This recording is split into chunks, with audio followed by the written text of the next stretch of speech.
ये parts of speech का छठवां पार्ट है। पहले पार्ट में नाउन पढ़ाया था, फिर प्रोनाउन पढ़ाया, फिर एडवर्ब पढ़ाया, वर्ब पढ़ाया, एडजेक्टिव पढ़ाया।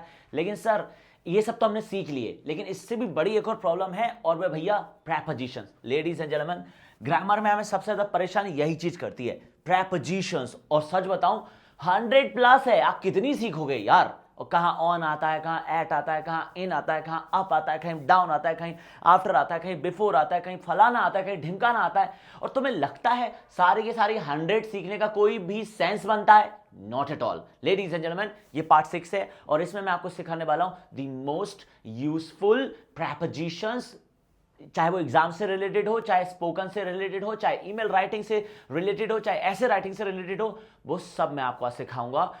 तो चलिए फिर पार्ट 6 शुरू करते हैं। अगर आपने 5 पार्ट अभी तक जाके नहीं देखे हैं तो प्लीज पहले इन्हें जाके भी निपटाना, ताकि छठवां पार्ट बहुत अच्छे से समझ में आए।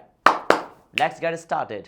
देखिए प्रेपोजिशंस होती क्या है, इससे पहले ये जान लो प्रेपोजिशंस करती क्या है। देखिए आप भैया, प्रेपोजिशन जगह बताती है, प्रेपोजिशन टाइम बताती है, प्रेपोजिशन डायरेक्शन बताती है, प्रेपोजिशन रीजन बताती है, प्रेपोजिशन मेथड बताती है, प्रेपोजिशन रिलेशन बताती है, कितना कुछ बताती है प्रेपोजिशन। और आपको है कि सीखना ही नहीं है। एग्जाम्पल देखो, आप देखो भैया, the keys are in the car, मतलब जहां जो इन है वो बता रहा है जगह, मतलब कीज का है, कार में है, जगह बता रहा है। I will call you on Sunday, यहां ऑन टाइम बता रहा है। She has gone to the mall, यहां डायरेक्शन बता रहा है। The match has been cancelled because of rain, यहां रीजन बताया जा रहा है। She comes here by car, यहां पर मेथड बताई जा रही है। The gift is for you, यहां रिलेशन बताया जा रहा है। एग्जाम्पल से समझ रहा है कि प्रेपोजिशन क्या करती है।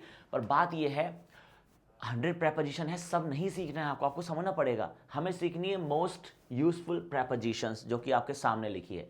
In, on, at, to, from, with, by, for, of, अब, फलाना, ढिमकाना। और 80% अंग्रेजी इन्हीं प्रेपोजिशन से आती है, that's the thing. But preposition इतना आसान होता तो अब तक आपने सीख ली होती है। आप समझना, प्रेपोजिशन से फ्रेजल वर्ब भी बनाई जाती है। मतलब जहां पर प्रेपोजिशन ना तो जगह बता रही होगी, ना टाइम बता रही होगी, ना रिलेशनशिप बता रही होगी, कुछ नहीं बता रही होगी, और तब भी प्रेपोजिशन आ रही होगी, तो ऐसी कंडीशन में याद रखना वो फ्रेजल वर्ब होगी। जैसे पुट का मतलब तो रखना होता है, लेकिन पुट ऑफ का मतलब होता है टालना। Don't put of my work, मेरा काम मत टाला करो तुम। तो फ्रेजल वर्ब क्या होती है, पढ़िए आप अच्छे से, ये होती है फ्रेजल वर्ब। ऐसे शब्द जो अपने साथ प्रेपोजिशन लेके आते हैं उन्हें फ्रेजल वर्ब्स कहते हैं। जैसे कि पुट ऑन, बुझाना, टेक, बुझाना नहीं सॉरी, पुट ऑन मतलब होता है वजन बढ़ाना, टेक ऑफ मतलब होता है उतारना, गेट ऑन मतलब होता है चढ़ना, लुक आफ्टर मतलब होता है देखभाल करना। तो ये प्रेपोजिशन ने पूरी मीनिंग चेंज कर दी। तो ऐसी वर्ब जो अपने साथ प्रेपोजिशन ले आए वो फ्रेजल वर्ब होती है। और मैं चाहता हूँ फ्रेजल वर्ब की पूरी लिस्ट मैं आपको दे दूँ, तो नीचे डिस्क्रिप्शन में जाके आपको मोस्ट इंपॉर्टेंट फ्रेजल वर्ब की वोकैब की शीट मिल जाएगी, उनको पढ़ लेना, तो आपको कहीं से पढ़ने की ज़रूरत ही नहीं पड़ेगी। तो चलिए, जो सबसे ज़्यादा कॉम्प्लिकेटेड प्रेपोजिशंस होती है उन्हीं से शुरुआत करते हैं। Right, these are the complicated prepositions. Let's get started with these prepositions. आपने टू नाम की प्रेपोजिशन को बहुत जगह लगा हो देखा होगा, लेकिन मैं आपको बहुत ही छोटे शब्दों में बताता हूं। देखना, टू से पहला तो डायरेक्शन बताया जाता है, मतलब मूवमेंट बताया जाता है। दूसरा, टू से गिविंग या सेंडिंग, किसी चीज को जब हम किसी को देते हैं या सेंड करते हैं तो वह टू लगता है। और तीसरा, कंपैरिजन करने में भी टू लगता है। अब तीनों के एग्जाम्पल देखना। I am going to American institute, मैं अमेरिकन इंस्टीट्यूट जा रहा हूं। टू क्यों आया, क्योंकि डायरेक्शन बता रहे हैं, है ना। Give this letter to him, भैया ये जो लेटर है वो उसको दे दो। अब सर यहाँ पर टू क्यों आ रहा है, क्योंकि आप सेंडिंग के बारे में बता रहे हैं, आप गिविंग के बारे में बता रहे हैं, किसी को देने के लिए। भैया give this laptop to Sameer sir, आप समीर सर को ये लैपटॉप दे दो। क्यों, गिविंग या सेंडिंग के लिए। थर्ड है comparison, I prefer coffee to tea, मतलब मैं चाय की जगह कॉफी प्रीफर करता हूं। I prefer black colour to red colour, I prefer long hair to short hair. तो जब भी आपको कंपैरिजन करना है तो हमेशा फ्रॉम नहीं, देन नहीं आता, THAN, टू भी आता है बेटे, और ये है वो टू।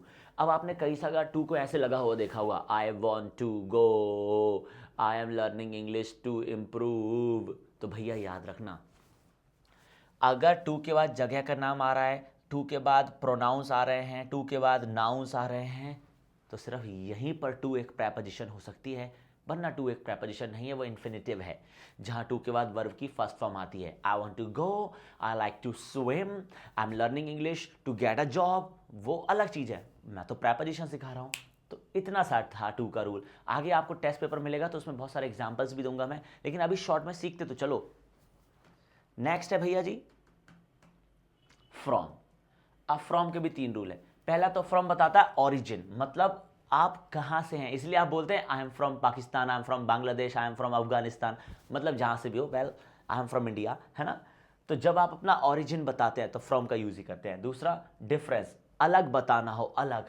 तीसरा स्टार्टिंग पॉइंट बताना हो। एग्जाम्पल देखो आप, भैया आई एम फ्रॉम भोपाल, तो मैं मेरी ओरिजिन कहाँ की है, भोपाल की, इसलिए फ्रॉम लगाया। This pen is different from mine, ये पेन जो है ना भैया तेरी, ये मेरी पेन से अलग है। तो फ्रॉम क्यों, डिफरेंस बताया जाता है इसलिए। Starting point, the movie starts from 7 o'clock। Starting point का मतलब समझ रहे हैं, मतलब जिस वक्त मूवी शुरू होती है, जिस वक्त काम होना शुरू होता है। मूवी 7 बजे शुरू होती है भैया, the class starts from 4 o'clock, हमारी जो क्लास है वो 4 बजे से शुरू होती है। तो स्टार्टिंग टाइम बताना हो, स्टार्टिंग पॉइंट्स, डिफरेंस बताने, ओरिजिन बताना, तो वहां पर फ्रॉम लगाते हैं। नेक्स्ट है फोर। कितने यूजेस हैं इसके, 4। पहला पर्पस बताने के लिए, दूसरा बेनिफिट बताने के लिए, तीसरा ड्यूरेशन बताने के लिए, और चौथा सपोर्ट बताने के लिए। एग्जाम्पल देखो, आपको उससे समझ में आएगा। This gift is for you, यहां पर ये गिफ्ट लाने का पर्पस क्या है, तुम हो पर्पस, ठीक है। I came here for help, benefit, किसी के लिए, मदद के लिए, है ना। I came here for help, benefit. तीसरा duration, I have been waiting for 10 minutes, मैं 10 मिनट से इंतजार कर रहा हूं, ये 10 मिनट जो है ड्यूरेशन है, इसलिए 4 आया है। चौथा देखो, I am for this decision, मतलब मैं इस डिसीजन को सपोर्ट करता हूं, I am for this decision.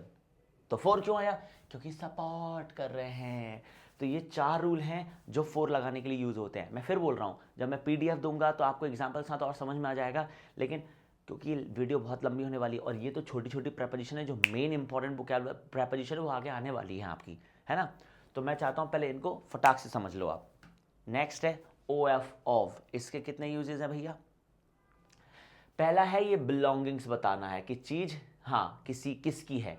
दूसरा क्वांटिटी बताता है, यानी कि मात्रा। तीसरा डिस्क्रिप्शन बताता है। एग्जाम्पल देखो, the colour of the sky is blue, मतलब जो कलर है वो स्काई का है। कोई चीज किसकी है ये ऑफ बताते हैं, इसलिए आप कहते हो this is the land of my father, ये मेरे पापा की जमीन है। This is the laptop off Sameer sir, तो ऑफ क्या बता रहा है, बिलोंगिंग्स, मतलब ये चीज किसकी है। दूसरा example, a glass of water, मतलब क्वांटिटी बताने के लिए, कितना पानी चाहिए, अ ग्लास ऑफ वाटर। तो ऑफ क्यों आ रहा है, क्वांटिटी बताई जा रही है। नेक्स्ट है description, he is a friend of mine, ये किसका दोस्त है, he is a friend of mine, ये मेरा दोस्त है। तो ये जो 3-4 प्रेपोजिशन थी मैंने स्टार्टिंग में आपको सिखाई है, ये आती रहती है मोस्ट ऑफ द टाइम, तो इसलिए आपको कंफ्यूजन ना हो, मैंने जल्दी से सिखा दी। अब जो प्रेपोजिशन चालू होने वाली वो है at, in, on, with, by, across, behind, इसके बाद beside, besides, a lot of prepositions. और लास्ट तक जिसने ये वीडियो देख ली उसको मजा आ जाएगा। तो चलिए गो अहेड। आपकी अपनी फेवरेट प्रेपोजिशन से, जिन्हें कहते हैं सिंस एंड फोर। आप भी जानते हैं बहुत सारे लोगों ने आपको ये सिखाया है, और बहुत सारे लोग को तो हमें ये सिखाते हैं कि अरे सिंस आता है निश्चित के साथ, फोर आता है अनिश्चित के साथ, अरे सिंस यहां, सिंस वहां और फोर वहां। नहीं नहीं, ऐसे नहीं होता। पहली चीज तो ये है कि कोशिश करें आप इनको हैव बीन और हैज बीन के साथ लगाएं, have been and has been. अब आप कहेंगे sir have been has been भी पढ़ा दो साथ में, सिंस और फोर तो पढ़ा ही रहे हो। तो नहीं भैया, वो अलग से चैप्टर है, वो जाके देख लेना, आपको सब बन जाएगा। मैं आपको हर बार बताता हूं कि आपको ग्रामर सीखना जरूरी है। ग्रामर क्या होती है, ग्रामर ये होती है is, am, are, have, has, have been, do, does, was, were, did, had, used to, could, would, can, will, need, must, have to, would have, could have, should have, shall, had been, ये सब grammar है। तो अगर आपको grammar नहीं आती है तो ये शब्द आप सीख के कुछ भी नहीं उखाड़ पाओगे। तो इसीलिए लेडीज एंड जेंटलमैन, आप सब जानते हैं मैं यूट्यूब पर पढ़ाता हूं हर शाम 7 बजे लाइव। मतलब आप जिस चैनल पे ये वीडियो देख रहे हैं उसमें जाके प्लेलिस्ट में जाइए। मैं 34-35 चैप्टर्स पढ़ा चुका हूं। ग्रामर अगर आपकी वीक है तो सारे चैप्टर्स देख मारो, ग्रामर यूं हो जाएगी आपकी बढ़िया सी। ओके। और अगर आप चाहते हो आपको हैव बीन हैज बीन सीखना है, क्योंकि सिंस और फोर जो है वो हैव बीन हैज बीन के साथ आते हैं, तो आपको इस चैप्टर में जो ये जो मैं पढ़ा रहा हूं इसमें आपको एक वीडियो मिलेगी, जिस वीडियो का नाम है, लास्ट में जाके मैं बताता हूं, ये रहा। आप जाके देखना 22वें नंबर का पार्ट, ठीक है। और 8 मिनट से शुरू करना 26 मिनट तक, 8 से 26 मिनट के बीच में हैव बीन हैज बीन पढ़ा है, वो जाके देख लेना, आपके सब क्लियर हो जाएगा। Is that clear? अब आगे बढ़ते हैं, चलो। सो लेडीज एंड जेंटलमैन, पहली चीज तो आप दिमाग में ये डाल लो कि चाहे सिंस हो चाहे फोर हो, ये कभी भी काम के खत्म होने पर यूज नहीं होते हैं। मतलब जो काम खत्म हो गया है उसका समय बताने के लिए सिंस और फोर कभी यूज नहीं होंगे, ये बात याद रखना। तो बहुत सारे लोग आपको सिखाते हैं, अरे ईयर्स का नाम आए तो सिंस लगा दियो, अरे सिंस 2022, अरे क्लॉक घड़ी का टाइम आए तो सिंस लगा दियो, अरे सिंस 4 o'clock, अरे आवर्स आए तो 4 लगा देना, अरे फॉर 2 आवर्स, अरे मंथ्स आए तो 4 लगा देना, फॉर 3 मंथ्स। अरे भाई साहब मैं क्या बोल दूं। दूसरी चीज, सिंस और फोर कभी भी फ्यूचर में यूज नहीं होता है। अगर आप बोलोगे अरे मैं संडे से आऊंगा, संडे से, क्योंकि कई लोगों ने हमें ये भी सिखाया है सिंस मतलब से होता है, संडे से आऊंगा फ्यूचर, नहीं यहां नहीं लगेगा। सिंस मंडे, मंडे से आऊंगा, since next week, next week से आऊंगा, नहीं नहीं नहीं नहीं नहीं, सिंस फ्यूचर में लगता ही नहीं है बेटे। तो दो चीज है, पहला सिंस और फोर कभी भी काम के खत्म होने पे नहीं आते हैं, दूसरा सिंस और फोर कभी भी फ्यूचर में यूज नहीं होते हैं। Ladies and gentleman, I hope आपको इतना समझ में आया होगा। चलिए जैसे कि एग्जांपल लेते हैं, मैंने 2022 में ग्रेजुएशन कंप्लीट किया था। अब लोगों ने तो आपको ये सिखाया है कि 2022 मतलब ईयर है, और ईयर के नाम के साथ तो ये देखो सिंस आता है, लोगों ने सिखाया है। लेकिन आप इस सेंटेंस को पढ़िए, मैंने अभी थोड़े से पहले आपको क्या सिखाया, सिंस और फोर कभी भी काम खत्म होने पे यूज नहीं होते हैं, ठीक है। यहाँ सेंटेंस पढ़ो, मैंने 2022 में ग्रेजुएशन कंप्लीट किया है, काम खत्म हुआ है, तो आप ये नहीं बोल सकते सिंस 2022, ये रॉन्ग हो जाएगा। अरे मैं 2 घंटों में प्रोजेक्ट खत्म कर दूंगा, 2 घंटों में, सर घंटों के साथ तो 4 आता है ना, तो सर मेरे को तो 4 2 आवर्स लगना चाहिए सर, ये भी रॉन्ग है। क्यों? क्योंकि सेंटेंस पढ़ो, मैं 2 घंटों में प्रोजेक्ट खत्म कर दूंगा, ये तो फ्यूचर की बात हो रही है। थोड़े से पहले समीर सर ने पढ़ाया, सिंस और फोर ना तो काम खत्म होने पे लगते हैं, और सिंस और फोर ना ही फ्यूचर में लगते हैं, तो ये भी गलत है सर। तो आप समझ रहे हैं बात को?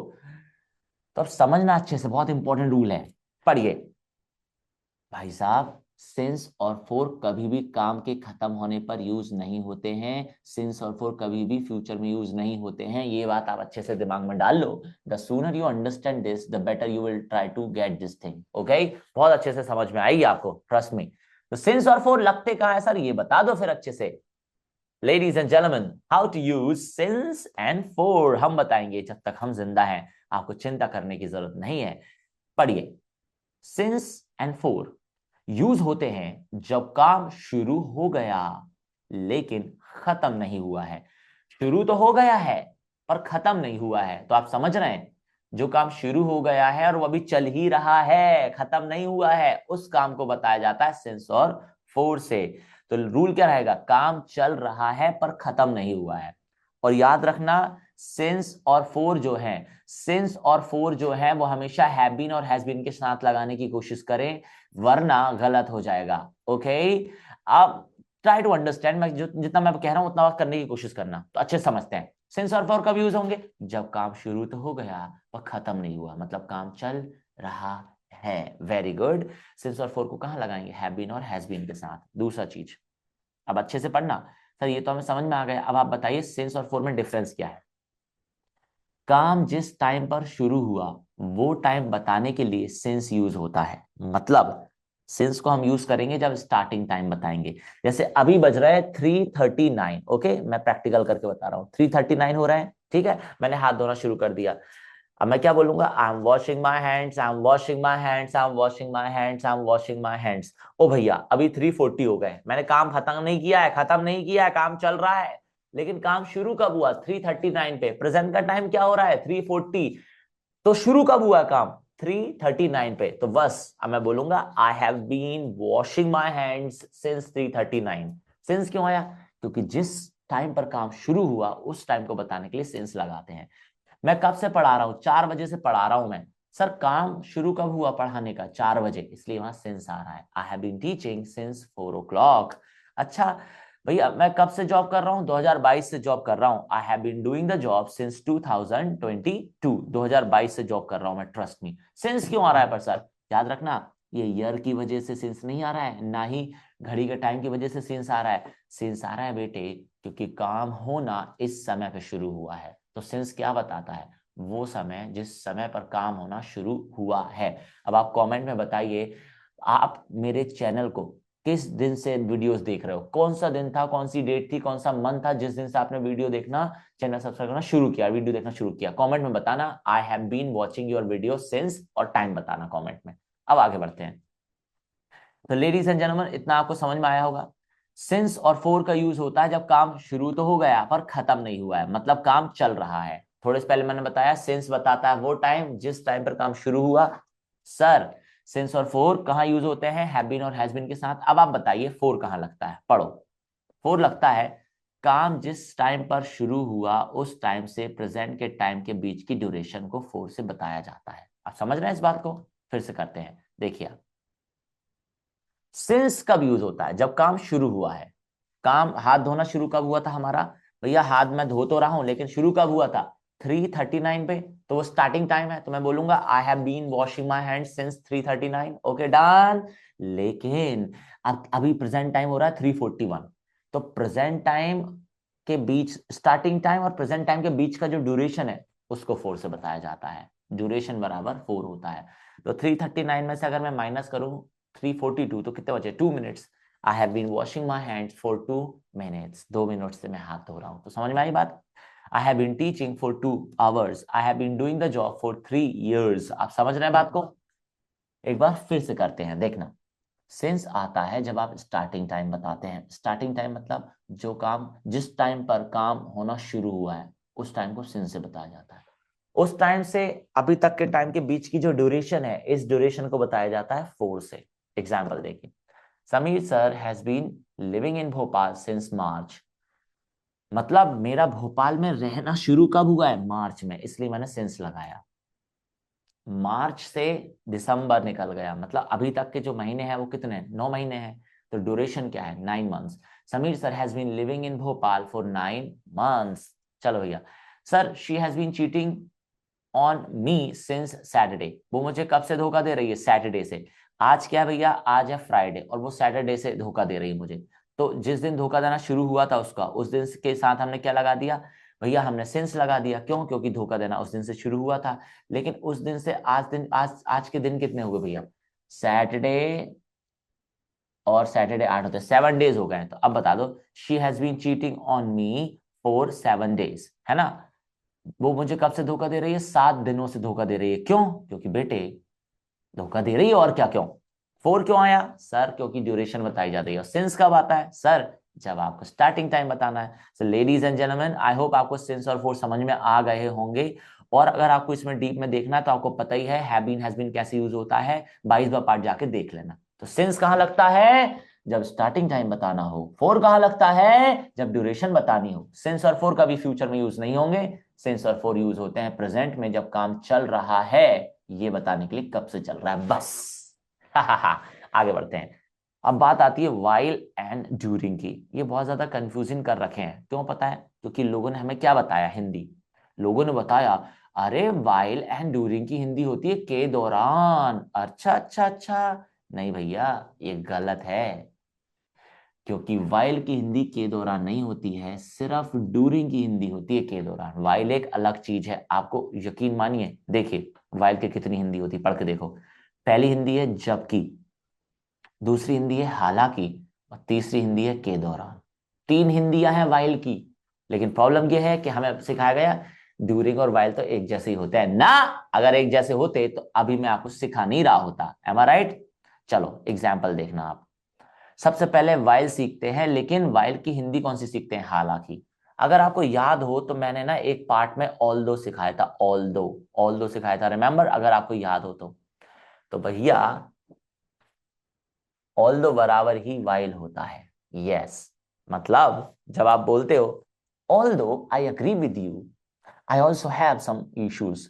हालांकि मैं आपसे अग्री करता हूं तो तब भी मेरे कुछ इश्यूज हैं। अब बस ऑल दो हटाओ और वाइल लगा दो। While I agree with you, हालांकि मैं आपसे सहमत हूं, I also have some issues, कुछ भी, तब भी कुछ इश्यूज है। Although I admire your courage, हालांकि मैं आपकी हिम्मत को दाद देता हूं। I don't want you to help me, पर मैं नहीं चाहता तुम मेरी मदद करो। अब ऑल्दो हटाओ, while I admire your courage I don't want you to help me. समझ में आ रही बात? तो पहली हिंदी है वाइल की, हालांकि जो ऑल्दो होता है वैसी वाइल का यूज होता है, एग्जाम्पल आपके सामने है।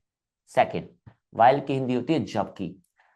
मुझे रेड कलर पसंद है जबकि उसे येलो कलर, समझ गया ना मैं किसकी बात कर रहा हूं? I like red colour while she likes yellow colour. While मतलब जबकि। I do the job while she does the business, मैं जॉब करता हूं जबकि वो बिजनेस करती है। तो पहली हिंदी है वाइल की हालांकि, दूसरी हिंदी है वाइल की जबकि। अब बात आते हैं आपके वाइल और डूरिंग में, जो कि दोनों की हिंदी क्या होती है? के दौरान या के काम करने के दौरान। ये अलग चीज है, अब तक जो वाइल पढ़ाया था वो अलग चीज था, अब जो पढ़ाऊंगा वो अलग चीज है। ओके, तो चलो वाइल कब यूज होगा? वाइल की हिंदी देखो, ऐसा काम को करने के दौरान, ऐसे काम को करने के दौरान। और डूरिंग कब यूज होगा? सर, के दौरान। याद रखना, वाइल का मतलब है ऐसे काम के दौरान, काम मतलब एक्शन, और डूरिंग का मतलब है के दौरान, किसी चीज के दौरान, किसी एक्टिविटी के दौरान। हिंट देखिए भैया, वाइल हिंट, वाइल के बाद एक्शन में आईएनजी भी आ सकता है और डूअर भी आ सकता है, लेकिन डूरिंग के बाद चीज या एक्टिविटी का नाम आता है सिर्फ, या तो चीज आएगी या एक्टिविटी आएगी, है ना? लेकिन याद रखना, डूरिंग के बाद कभी भी आईएनजी ना लगाएं, गलत हो जाएगा। मैं रूल बताता हूं, अगर आप वाइल लगा रहे हैं तो उसके बाद डूअर टाइमड एक्शन लगाइए, या फिर डायरेक्ट एक्शन की आईएनजी फॉर्म लगाइए। लेकिन अगर आप डूरिंग लगा रहे हैं तो डूरिंग के बाद सिर्फ और सिर्फ चीज का नाम आएगा, बाकी ना आईएनजी आएगा ना डूअर आ सकता है। एग्जाम्पल देखिए जब मैं खाना बना रहा था मेरा भाई टीवी देख रहा था, मतलब जिस दौरान मैं खाना बना रहा था मेरा भाई टीवी देख रहा था। While I was cooking, my brother was watching TV. Next, वो खाना खाने के दौरान म्यूजिक सुनता है। He listens to music while eating food. तो देखो अभी थोड़ी पहले मैंने बताया था, या तो while के बाद डूअर टाइमड एक्शन आएगा, या फिर while के बाद डायरेक्ट आईएनजी आएगी। लेकिन डूरिंग में केस अलग है। मैंने कॉन्फ्रेंस के दौरान बहुत नए लोगों से मुलाकात की। अब कॉन्फ्रेंस ना तो कोई एक्शन है, ना ही कॉन्फ्रेंस कोई डूअर है, कॉन्फ्रेंस एक एक्टिविटी है, चीज है। So I met a lot of new people during the conference. तो कॉन्फ्रेंस के दौरान मतलब ऐसी चीज के दौरान, डूरिंग ऐसे काम को करने के दौरान, वाइल। वो मूवी के दौरान सो गया, he fell asleep during the movie, है ना? वो मूवी के दौरान सो गया, ये है वाइल एंड ड्यूरिंग। और एग्जाम्पल लेते हैं, जब मैं पढ़ रहा था मेरा भाई खेल रहा था। While I was studying my brother was playing. वो खाना बनाते हुए गा रही थी। She was singing while cooking. जब बारिश हो रही थी हम घर के अंदर थे। भैया, when it was raining, sorry, while it was raining, we were inside of our home. जिस दौरान बारिश हो रही थी हम घर के अंदर थे। खाते समय बात मत करो, don't talk while eating. जब वो बोल रहा था तब सब चुप थे। While he was speaking, everyone was silent. ये है while। तो या तो while के बाद डूअर आएगा, या while के बाद आईएनजी आएगा, या तो while के बाद डूअर टाइमर आएगा, या तो while के बाद आईएनजी आएगा। यही रूल है while का। डूरिंग के एग्जाम्पल लेते हैं। ओके, मीटिंग के दौरान सभी ध्यान दे रहे थे। While the meeting, everyone was attentive. अरे, त्योहार के दौरान बहुत ज्यादा ट्रैफिक था। Traffic was heavy, there was heavy traffic during the festival. बहुत हैवी ट्रैफिक था यार। लेक्चर के दौरान मुझे नींद आ रही थी। I felt sleepy during the lecture. अरे, बहस के दौरान वो शांत रही। शी स्टेड काम ड्यूरिंग द आर्ग्यूमेंट। आप समझ रहे हैं? तो असल में रूल क्या कहता है? वाइल एक अलग चीज है, वाइल का हालांकि भी मतलब होता है और जबकि भी होता है। और एक वाइल और डूरिंग होते हैं जिनका हिंदी होता है के दौरान या के का ऐसा काम करने के दौरान।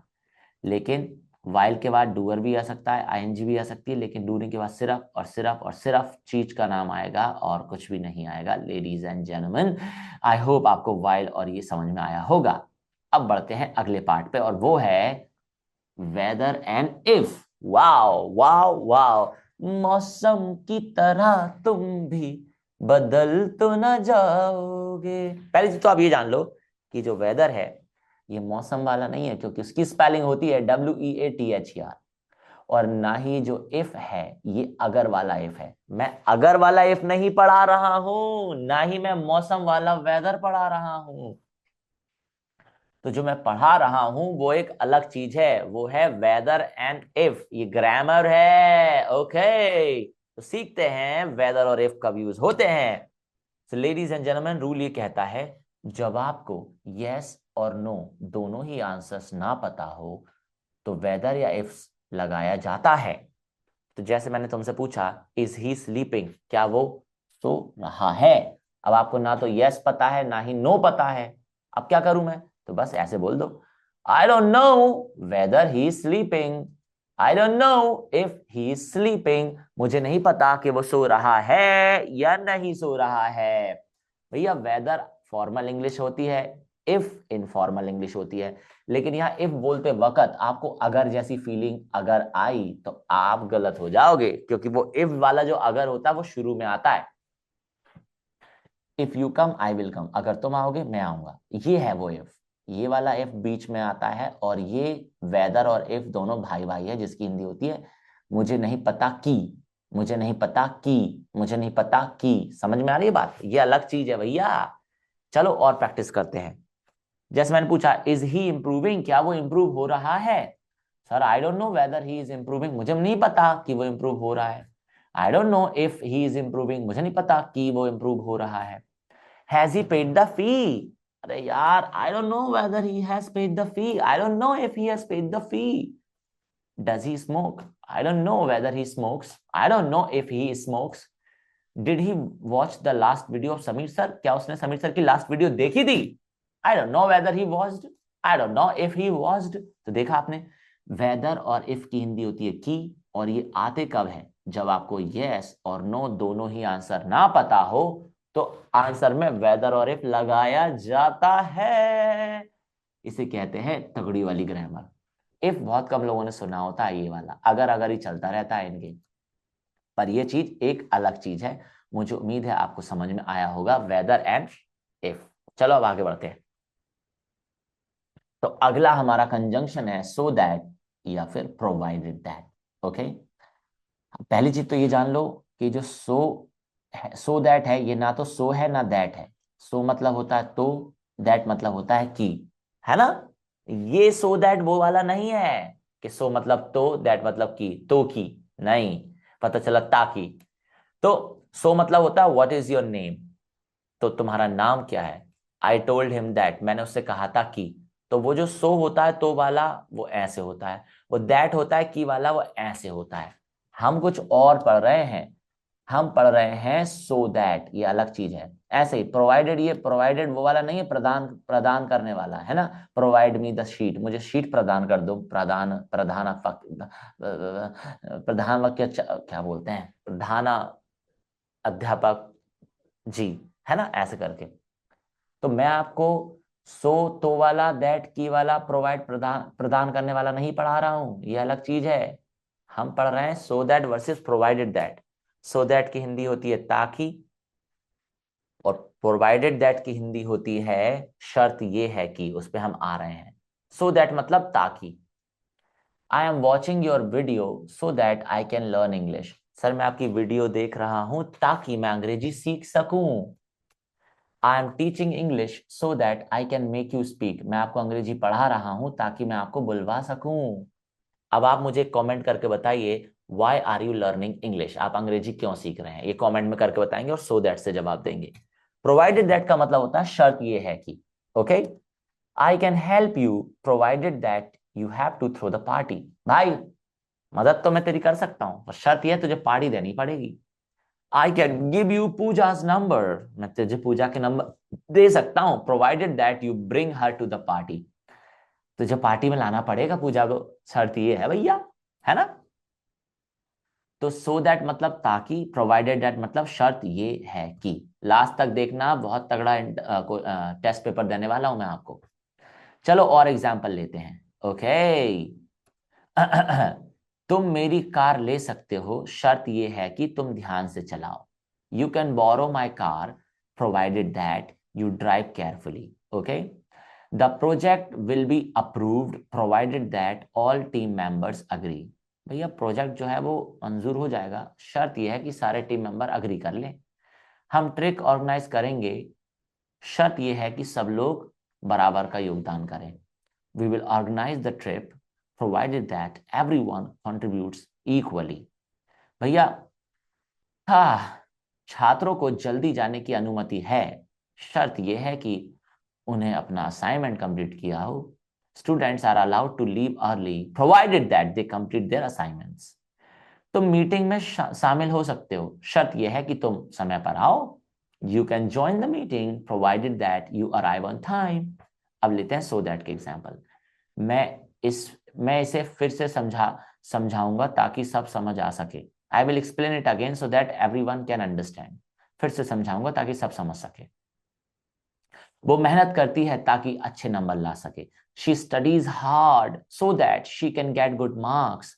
वो जल्दी निकला ताकि ट्रेन पकड़ सके। He left early so that he could catch the train. तो देखा आपने, इसे कहते हैं सो दैट और प्रोवाइडेड दैट। ताकि ताकि ताकि ताकि ताकि। लेडीज एंड जेंटलमैन, मुझे उम्मीद है आपको ये समझ में आया होगा। अब आगे बढ़ते हैं हमारे more over and how ever. तो देखिए भैया, नोट्स ये हैं कि ना तो मोर ओवर अलग अलग लिखा जाता है, ना हाउ एवर अलग अलग लिखा जाता है। तो कोशिश करना मोर ओवर और हाउ एवर को साथ साथ लिखें। ये एक ही शब्द है, हाउ एवर भी एक है, मोर ओवर भी एक ही है। अब हिंदी देखते हैं। मोर ओवर की हिंदी क्या होती है? इसके अलावा। मतलब ऐसा तो है ही, इसके अलावा ऐसा भी है। मतलब सोने पर सुहागा है भैया, ऐसा तो है ही, लेकिन देखो तो अच्छी बात क्या है, इसके अलावा ऐसा भी है भैया। भाई वो खूबसूरत तो है ही, साथ ही साथ अमीर भी है भाई। She is beautiful, more over she is rich. देखा आपने, मजा आया मोर ओवर में, है ना। तो वो इंटेलिजेंट है, ऊपर से वो बहुत हार्डवर्किंग भी है। He is intelligent, more over he is very hardworking. मतलब मोर ओवर यूज होता है, ऐसा तो है ही, लेकिन इससे भी अच्छी बात क्या है, ऐसा भी है। इन दोनों को जोड़ने के लिए बीच में मोर ओवर लगा दो बस। ये प्रोडक्ट सस्ता है और ऊपर से ये इको फ्रेंडली भी है। The product is affordable, moreover it is eco friendly. भैया adding another, sorry, this software is easy to use, moreover it is free for students. ये सॉफ्टवेयर बहुत आसान है यूज करना, और अच्छी बात क्या है, स्टूडेंट्स के लिए फ्री भी है ये। अब सोने पे सुहागा है भैया। तो मोर ओवर का यूज कब करोगे? जब आपको ये बोलना है ऐसा तो है ही, लेकिन इसके अलावा ऐसा भी है। भैया वो वो बिजनेसमैन तो है ही, लेकिन उसके अलावा भी अच्छी बात क्या है, वो दिल का भी अच्छा है। ये कमेंट में आप बताओगे। चलिए, हाउएवर का क्या मतलब होता है? इसके तीन एक मतलब है। पहला है लेकिन, दूसरा है हालांकि, तीसरा है इसके बाद भी। कहने का मतलब यह है, जब दो आइडियाज बताने हो एक दूसरे से ऑपोजिट या कॉन्ट्रोडिक्टरी, दो आइडियाज या बातें एक दूसरे से अलग हो, ऑपोजिट हो, कॉन्ट्रोडिक्ट करती हो, वहां पर हाउएवर का यूज करते हैं। एग्जाम्पल देखिए, वो बीमार है लेकिन खुश, सॉरी वो अमीर है लेकिन खुश नहीं है। समझ रहे हो? मतलब ऐसा है पर ऐसा नहीं है, मतलब इसके बावजूद भी ऐसा नहीं है। समझ में आ रही है बात? He is rich however he is not happy. जब दो आइडियाज या बातें एक दूसरे से ऑपोजिट हो, पहली वाली है कि वो रिच है, दूसरी वाली है पर वो खुश नहीं है, इन दोनों को हाउएवर से जोड़ दो। बारिश ज्यादा हो रही थी लेकिन मैच चालू रहा। देखा, इस ऐसे होने के बावजूद भी ऐसा हुआ। It was raining heavily how ever the match continued. Right, बढ़िया। चलिए, उसने बहुत पढ़ाई की, उसके बाद भी वो अच्छे मार्क्स नहीं ला पाई। She studied very hard for the exam, however she didn't score well.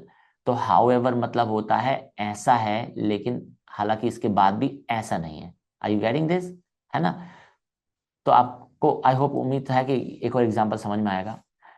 मैंने आपकी सारी वीडियोस देख ली सर, लेकिन अभी भी कुछ डाउट्स हैं sir. I have watched all your videos, however I have some doubts. मेरे कुछ डाउट्स हैं, राइट? तो इसको कहते हैं भैया हाउएवर और हाउएवर के बाद क्या था हमारा? मोरओवर। मुझे उम्मीद है कि आपको हाउएवर और मोरओवर में क्लियरिटी आई होगी। हाउएवर मतलब ऐसा है पर ऐसा है, उसके विपरीत है वो चीज, और मोरओवर मतलब सोने पे सुहागा, है ना जी। लेडीज एंड जेंटलमैन, अब हमारी लास्ट दो प्रेपोजिशन बची हैं, वो है बिसाइड एंड बिसाइड्स। ओके, पहले तो हिंदी जान लेते हैं। बिसाइड का मतलब होता है के, बिसाइड का मतलब होता है के पास या के बगल में, और बिसाइड्स में अगर एस लगा दिया तो इसका मतलब होता है इसके अलावा या के अलावा। ओके, एग्जाम्पल देखिए। हेलो भाई, वो मेरे बगल में बैठी है, she is sitting beside me. I parked my car beside yours. मैंने अपनी कार कहाँ पार्क की थी? तुम्हारी कार के बगल में। तो बिसाइड का मतलब होता है बगल में। अब देखिए के अलावा। Besides reading I also enjoy watching movies. पढ़ाई के अलावा, पढ़ने के अलावा मुझे मूवीज देखना भी पसंद है।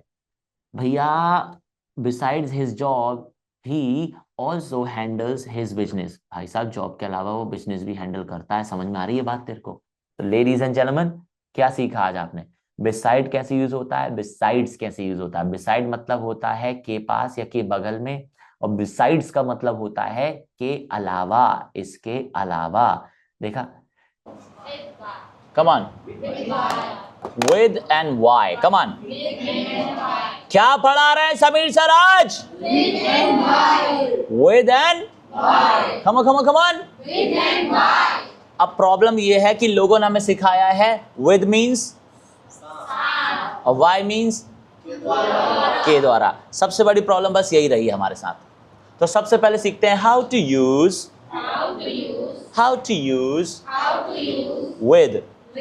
विद। क्या लिखा है स्क्रीन पे पढ़िए। जब, समझना, विद के अपने आप में 4 यूजेस हैं। How many? 4। तो पहला यूज ये कहता है जब आप किसी काम को किसी चीज यानी कि टूल या इंस्ट्रूमेंट से करें।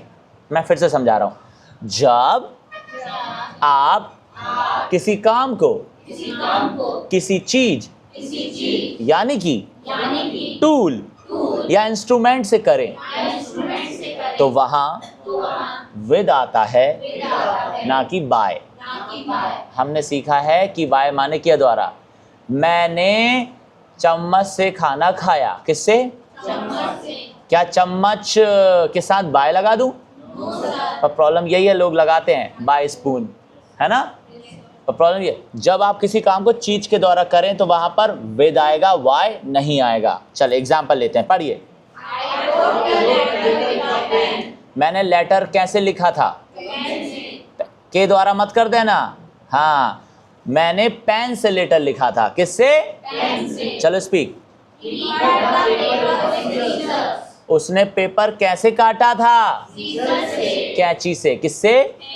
बाय क्यों नहीं आया? सर क्योंकि बाय आता है जब, बाय तो आगे आ रहा है ना, उस पे आ रहे हैं हम। चलो थर्ड। कैसे खाती है वो खाना? वो स्पून से खाना खाती है। Come on. नेक्स्ट। कैसे बनाया उन्होंने घर? उन्होंने घर को ईंटों से बनाया। किससे? पत्थरों से नहीं। तो भैया विद का पहला यूज क्या कहता है? जब भी आप किसी काम को चीज की मदद से करो तो हम विद आएगा। Is that clear? चलो सेकंड रूल पढ़िए। जब कोई चीज किसी मटेरियल से बनी हो। हाँ, किससे? मटेरियल से। आपका जो केक था ना वो पूरा चॉकलेट से बना था, उसमें बिल्कुल भी ब्रेड नहीं था। पूरा केक किससे बना था?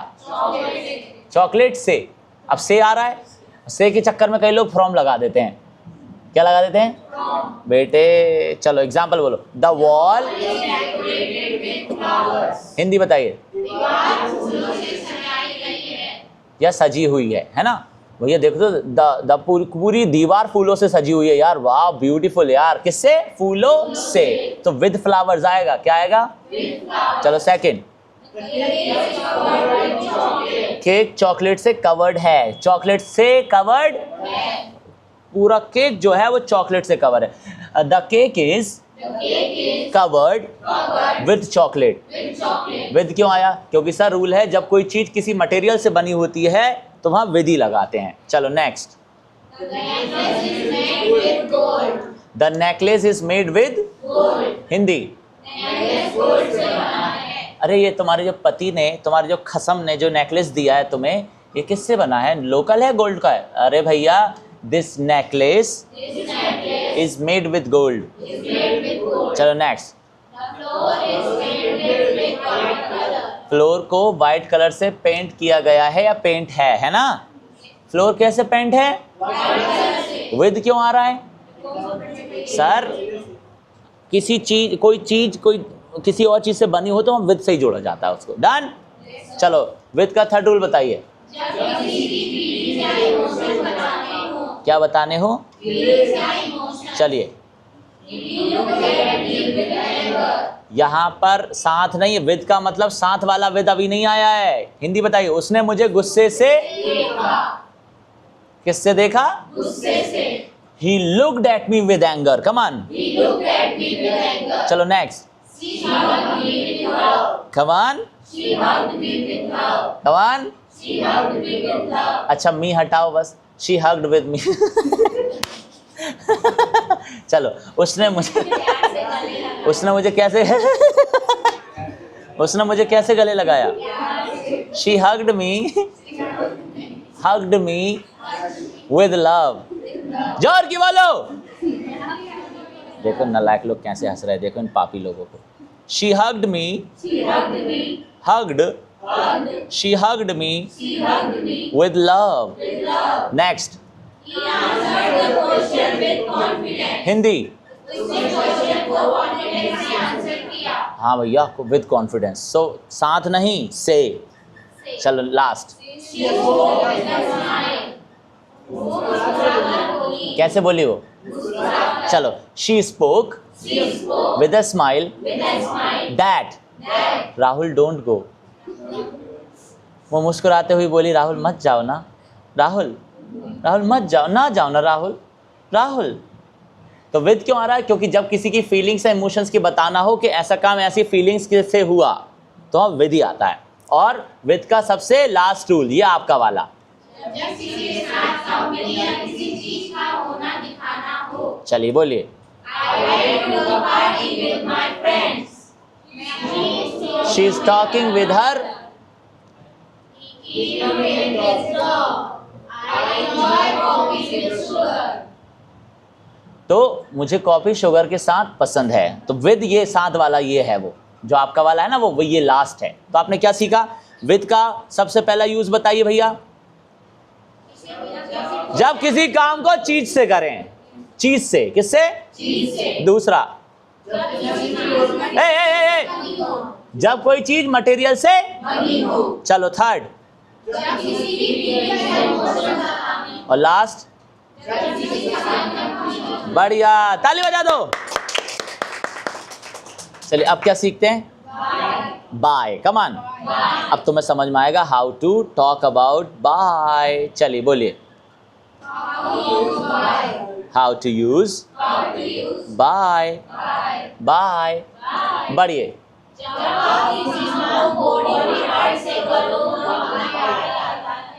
चीज से करो तो विद आता है, बॉडी पार्ट से करो तो बाय आता है। समझे मिया? चलिए बोलिए। उसने बॉल हाथ से पकड़ी।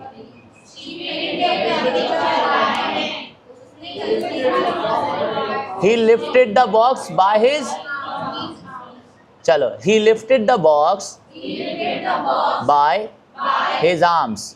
Hindi. She recognized him by his voice. भाई उसने उसको आवाज से पहचान लिया। फोन पे था वो लड़का, राहुल फोन पे था, इधर उसकी बंदी खड़ी थी, उसने आवाज से पहचान लिया जबकि वो बदल के बात कर रहा था। भाई बाय क्यों आया? Body part. चलो, उसने मुझे डंडे से मारा। किससे? क्या अब बाय आ सकता है? तो गधे होते हैं। She has beaten me She has beaten me by a stick. by a stick. By or with? With. Very good. Okay. Very good, आगे बढ़े। चलो बाय का दूसरा रूल पढ़िए। कसम खाना या वचन देना। मैं तुम्हें वचन देता हूं, मैं कसम खाता हूं अपने पुत्र की। महेश मती, तेरी मती मारी गई है। चलो बोलो, जब आप कसम खाकर बात करें या किसी अथॉरिटी की तरफ इंडिकेट करें तब बाय का यूज होता है। पढ़िए। भगवान कसम, सही बोल रहा हूं, भगवान कसम खा के कह रहा हूं। किसकी कसम? चलो,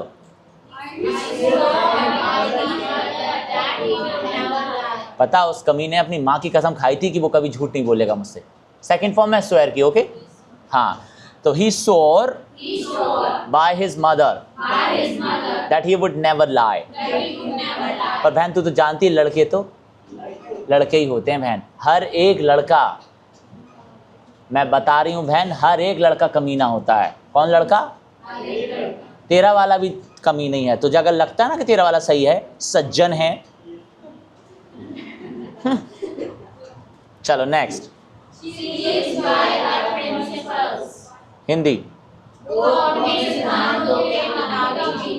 याद रखना, ऊपर देखो, जब हम किसी चीज की कसम खाकर बात करें या किसी अथॉरिटी की तरफ इंडिकेट करें तब बाय का यूज होता है। चलो नेक्स्ट, हिंदी। तो बाय यूज होता है ऐसी सिचुएशन पे। ओके, चलो बाय का थर्ड रूल बताइए, या किस मात्रा में है चीजें। चलो पढ़िए।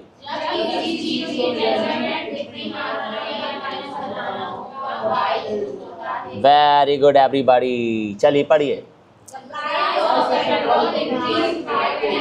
हिंदी। यहाँ बाय ही लगता है, हमेशा से बाय लगता आया है। आपको पता है अमेरिकन की 300 रुपये फीस बढ़ गई।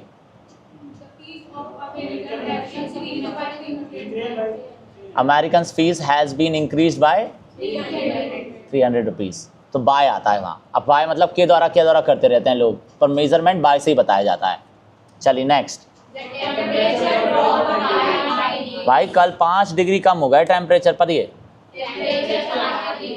हाँ, हिंदी समझे? मेजरमेंट, कमान कमान, वेरी गुड।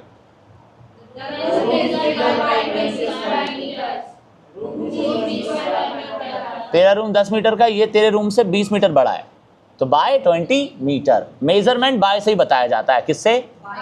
कमान। कल इसको 98 बुखार था, आज इसका बुखार 4 डिग्री और बढ़ गया, सो बाय 4 डिग्री। बाय 4 डिग्री बढ़ गया, बाय 4 डिग्री। कौन सा डिग्री? चलो very good ladies, next. Place बतानी है, लोकेशन, यानी कि किसी जगह के पास या बगल में। किसी जगह के पास या मेरा घर नदी के पास है। My home is near fear नहीं, वो तो बच्चों वाला होता है, के पास में नियर बोल दिया। By the river. हाँ बेटे, चलो बोलो।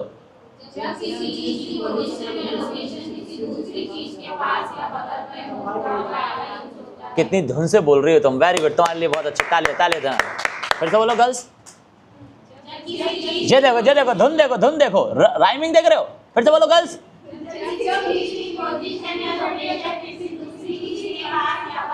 अब देखो, तुम्हारे बीच में एक राक्षस को घुसेड़ता हूं, है ना? तू बोल रहा, चलो बोलो गर्ल्स, बोलो, बोल बोलना बेटे। जे तुम भी बोलो।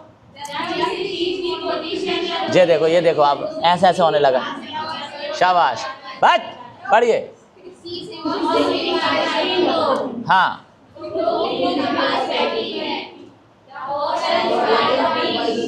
होटल कहाँ है? होटल समुद्र के।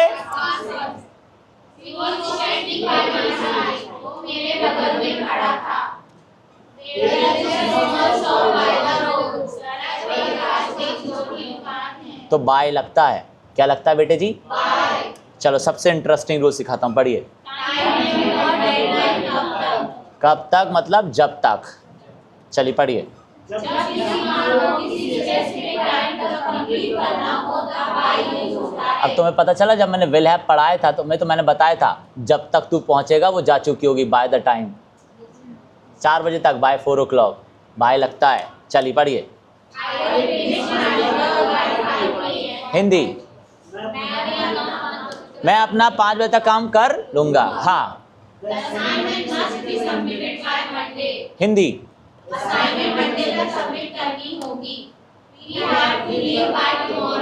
भाई साहब तुम्हारा कल मॉर्निंग में तो हमें निकलना ही पड़ेगा, हम टेलिंग यू, है ना। चलो नेक्स्ट। हिंदी। वेरी गुड, मजा आया, श्योर। और बाय का सबसे लास्ट यूज जो कि तुम्हें स्कूल से पढ़ाते आ रहे हैं दुनिया चे, तो पता ही होगा तुम्हें, है कि नहीं? हाँ अरे लो एग्जाम्पल दे देता हूं। ये स्लाइड्स किसके द्वारा बनाई गई है? क्लास किसके द्वारा पढ़ाई जा रही है? चलिए नेक्स्ट। मेरा उसमें कोई हाथ नहीं है, मैनेजमेंट के द्वारा लिया गया था ये डिसीजन। ओके, मैंने कुछ नहीं उंगली करी थी। हाँ अब अभी यहाँ पर आइए, यहाँ पर रिंकिया के पापा लिखा होता सब पढ़ लेते, है ना। क्रिस्टोफर नोलन बहुत बड़े डायरेक्टर है, बहुत पहले की मूवी अभी आई थी जो देखा नहीं तुमने, एटम बम के ऊपर निकल, हाँ ओपनहाइमर। अरे गाइस, हाँ क्रिस्टोफर नोलन। तो बाय क्यों आया? क्योंकि पैसिव वॉइस में बाय लगता है। तो अब देखा आपने कितने सारे रूल्स हैं, और अगर के द्वारा करते रहोगे तो कभी ये सीख ही नहीं पाओगे। फिर से शुरू करते हैं। चलो फर्स्ट रूल बताओ बच्चा पाड़ी। सेकंड रूल कसम बसम खाना, ऐसा बोलो कसम बसम खाना हो। चलो थर्ड रूल। फोर्थ रूल के बगल में या के पास। नेक्स्ट रूल मतलब ऐसे समय तक, और सबसे last passive voice. Very good, ताली बजा दो। आज की क्लास में हम बहुत सारी चीजें सीखने वाले हैं, लेकिन शुरू करते हैं किस चीज से लेडीज एंड जेंटलमैन? अक्रॉस से।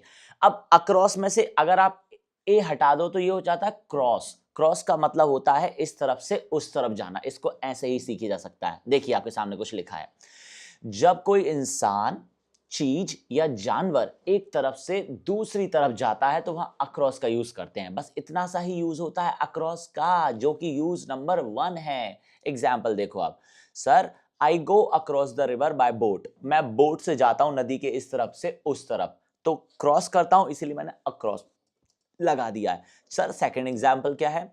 She has gone across the road, वो रोड के उस तरफ चली गई है, she has gone. Third example क्या है सर?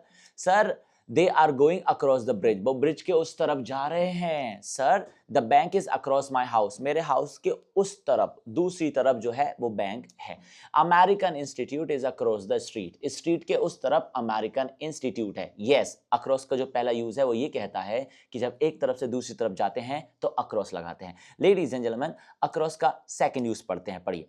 किसी चीज का बड़े एरिया में फैले होना। ये मैंने आपकी ये जो स्लाइड है वो कल ही बनाई है, और मैंने कल इस एग्जांपल को कम से कम 10 बार यूज किया बच्चों के साथ। मैंने बोला बेटे, जब कोई चीज बड़ी मात्रा में किसी जगह पर फैली हुई होती है तो वहां पर हम अक्रॉस का यूज करते हैं। एग्जाम्पल देखिए आप भैया, English language is spoken across the world, मतलब इंग्लिश लैंग्वेज जो है वो पूरी दुनिया में बोली जाती है। Corona was spread across the world, corona जो था पूरी दुनिया में फैल गया था, पूरी दुनिया में, तो अक्रॉस का यूज हुआ था वहां पर। इसके बाद नेक्स्ट एग्जांपल देखिए आप भैया, internet is available across the city, पूरी सिटी में इंटरनेट अवेलेबल है। भाई तू कह रहा है कि इंटरनेट नहीं मिल रहा, तुझको क्या बात कर रहा है यार। Third example, Sameer sir is famous across the country, पूरी कंट्री में फेमस है समीर सर। इसी बात पे एक लाइक कर दो आप फटाक से, क्योंकि इस वीडियो में मैं आपको बहुत ही शॉर्ट चीजें रखने वाला हूं ताकि आप बोर ना हो और जल्दी से मैं आपको चीजें सिखा भी सकूं। तो इसे कहते हैं अक्रॉस। ये दो यूज हैं जहां अक्रॉस यूज होता है। पहला एक तरफ से दूसरी तरफ जाने के लिए, और दूसरा बहुत सिंपल है, जब आपको बोलना अक्रॉस मतलब पूरी दुनिया में, पूरी जगह पर ऐसी चीज फैली हुई है। चलो आगे बढ़ते हैं तो हमें पता चलता है कि अब होता है अबब।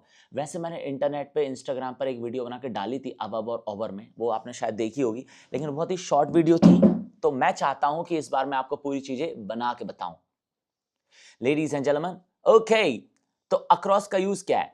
जब कोई चीज किसी दूसरी चीज से डायरेक्ट टच किए बिना उसके ऊपर हो। याद रखना, जब कोई चीज किसी दूसरी चीज से डायरेक्ट टच किए उसके ऊपर हो तो वहां पर हम अबव का यूज करते हैं। देखना आप example, the fan is above the table. ये रही टेबल, टेबल के ऊपर फैन है, क्या ये डायरेक्ट टच में है? तो यहां पर बोलेंगे above, the fan is above the table. अच्छा, the clock is above Sameer sir. Clock बोटक रही है, समीर सर ये है, तो कहा clock? The clock is above Sameer sir, Sameer sir के ऊपर है घड़ी। नेक्स्ट एग्जांपल देखिए भैया, अच्छा जो क्या है, क्या चीजें कहाँ रखी है? The stuff is above my balcony. Balcony के ऊपर जगह है, उसके ऊपर स्टफ है, बालकनी से डायरेक्ट टच में नहीं है, इसलिए हमने वहां पर यूज किया भाई साहब किस चीज का? अबव का। तो अबव का एक यूज है जो ये बताता है कि डायरेक्ट टच नहीं है और ऊपर है। Very good. अब आपका सेकंड यूज देखिए, जब कोई वैल्यू या क्वांटिटी किसी दिए गए नंबर से ज्यादा हो तब अबव का यूज करते हैं। देखिए आप, the temperature is above 30 degree today. आज 30 डिग्री से ऊपर है, 30 डिग्री से ज्यादा है टेम्परेचर। जब भी किसी की वैल्यू, क्वांटिटी किसी दिए गए नंबर से ऊपर हो, ज्यादा हो, वहां अबव से ही बताया जाता है। भैया, हिज मार्क्स आर अबव 80। यार 80 से ऊपर मार्क्स हैं उसके। The water level is above normal. भैया नॉर्मल से ऊपर हो गया वाटर लेवल, है ना? तो याद रखना, जब भी किसी चीज की वैल्यू बतानी हो, क्वांटिटी बतानी हो, तो हम अबव का यूज करते हैं। अबव का तीसरा रूल देखिए, बहुत कमाल की चीज है ये। भैया जब किसी चीज की क्वालिटी बतानी हो, स्टेटस बताना हो, रैंकिंग बतानी हो कि भैया ये चीज दूसरी चीज से प्रायर है, सुपीरियर है, ऊपर है, तो वहां अबव का यूज होता है। Honesty is above everything. देखो भैया, ईमानदारी सबसे ऊपर है। समझ में आई बात? Honesty is above everything. तो इसके ऐसे वाले ऊपर के लिए भी अबव का यूज करते हैं। She has ranked above all in the class. सबसे ज्यादा नंबर आए भैया उसके क्लास में। She has ranked above all in the class, वो क्लास में सबसे ऊपर है।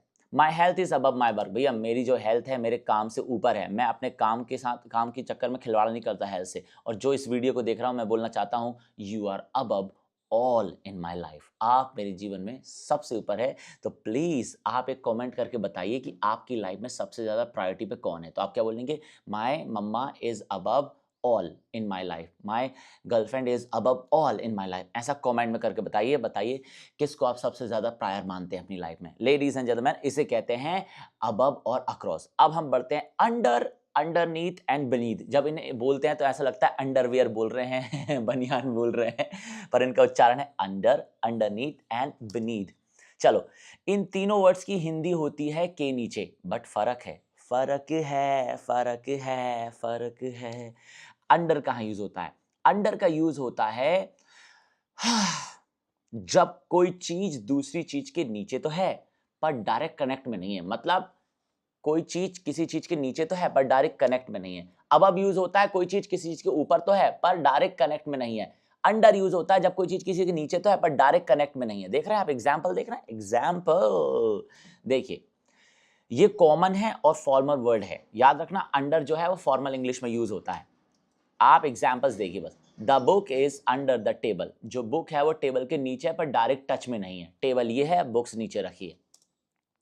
भैया the shoes are under the bed. Shoes जो है बेड के नीचे हैं, वो दिख रहे हैं, वो दिख रहे हैं, पर बेड से डायरेक्ट टच है क्या? नहीं है। ऐसे ही ही सिटिंग अंडर द ट्री, वो पेड़ के नीचे बैठा हुआ है। तो भैया सर डायरेक्ट टच में तो है नहीं, इसलिए हम अंडर का यूज कर रहे हैं। लेडीज एंड जेंटलमैन, इसी के ऑपोजिट है अंडरनीथ। पढ़िए। हाँ, अंडरनीथ का यूज तब होता है जब कोई चीज दूसरी चीज के नीचे तो है पर डायरेक्ट कनेक्ट में है, डायरेक्ट कनेक्ट में है। और ये कॉमन तो है ही और इनफॉर्मल इंग्लिश में ज्यादा यूज होता है। अंडर यूज होता है फॉर्मल इंग्लिश में, अंडरनीथ यूज होता है इनफॉर्मल इंग्लिश में। एग्जाम्पल देखिए, the keys are underneath the pillow. जो चाबियां हैं वो तकिए के नीचे है, मतलब टच है इसलिए अंडरनीथ लाया। तो भैया the cat is hiding underneath the blanket. अरे बिल्ली कहाँ छुपी हुई है? अरे वो ब्लैंकेट के नीचे छुपी है, ब्लैंकेट उसके ऊपर है। His phone was underneath the papers. उसका फोन पेपर्स के नीचे था और मुझ पर चिल्ला रहा था कि फोन कहाँ रख दिया, फोन कहाँ रख दिया। तो इसको कहते हैं भैया अंडरनीथ। अब बात आती है सर बीनीथ कैसे यूज होता है? अंडरनीथ और बीनीथ एक जैसे ही यूज होते हैं, कोई भी फर्क नहीं है, दोनों को यूज करिए। इसलिए अंडर और अंडरनीथ में फर्क मुझे समझाना था, बाकी अंडरनीथ एंड बीनीथ तो सेम ही होते हैं। तो हमने अबव सीखा, हमने अक्रॉस सीखा, हमने अंडर सीखा, अंडरवेयर सीखा, अंडरनीथ सीखा सॉरी, और बीनीथ सीखा। अब आगे बढ़ते हैं और अब हमारे सामने आती है दो प्रेपोजिशन जिन्हें कहते हैं beside and besides. Sir beside कहाँ यूज होता है? बिसाइड का मतलब होता है नेक्स्ट टू, यानी कि कोई चीज किसी दूसरी चीज के बिल्कुल बगल में है, तो बिसाइड का सीधा सा मतलब है बगल में, लेकिन ऐस मत लगने देना। एग्जाम्पल देखो, she is sitting beside me. Hello भाई, पप्पी आई है क्या? भाई भाई भाई, she is sitting beside me, मेरे बगल में ही बैठी हुई, भाई बगल में ही बैठी हुई है, राइट? हाँ, there is a lamp beside the bed, bed के बगल में लैंप रखा हुआ है। The bank is beside Sameer sir classes, bank कहाँ है भैया? समीर सर क्लासेस के जस्ट बगल में ही बैंक है भैया, उन्हें तो कहीं जाना ही नहीं पड़ता है। तो बिसाइड मतलब होता है के बगल में। भैया बिसाइड्स अगर आपने एस लगा दिया तो बिसाइड्स का मतलब होता है इन एडिशन टू, यानी कि इसके अलावा या इसके साथ साथ। बिसाइड्स का मतलब होता है इसके अलावा या इसके साथ साथ। मैं तुमसे प्यार तो करता ही हूं, साथ ही साथ मैं तुम्हें अपना दोस्त भी मानता हूं। I love you, besides I consider you my friend। समझ में आई बात? तो ऐसे करके besides मतलब के साथ साथ या फिर इसके अलावा। Besides English, she speaks French। भैया इंग्लिश के अलावा फ्रेंच भी बोलती है। समझ में आई बात? बहुत तगड़ी है। There is no one here besides us। भैया हमारे अलावा यहाँ पर कोई भी नहीं है। Besides tea, I like coffee too। चाय के अलावा मुझे कॉफी भी पसंद है। तो बिसाइड में अगर एस लगा दिया उसका मतलब हो जाएगा इसके अलावा। अब एक हिंदी मैं बोल रहा हूं, अंग्रेजी आप लगा के बताना, कहां? कमेंट में बताना। सर समीर सर बिजनेस तो करते हैं, साथ ही साथ इंग्लिश भी पढ़ाते हैं, ये अंग्रेजी आप बना के बताओगे कमेंट में। और अब फाइनली आती है बिहाइंड एंड बियॉन्ड। ये दोनों प्रेपोजिशन इतनी कमाल की है कि आपको मजा आ जाएगा। पढ़िए, बिहाइंड का यूज तब होता है जब कोई चीज दूसरी चीज के बिल्कुल पीछे हो, जैसे कि ये है भैया बिहाइंड, लेकिन याद रखना बिल्कुल पीछे तो है लेकिन दिखाई भी दे रही है।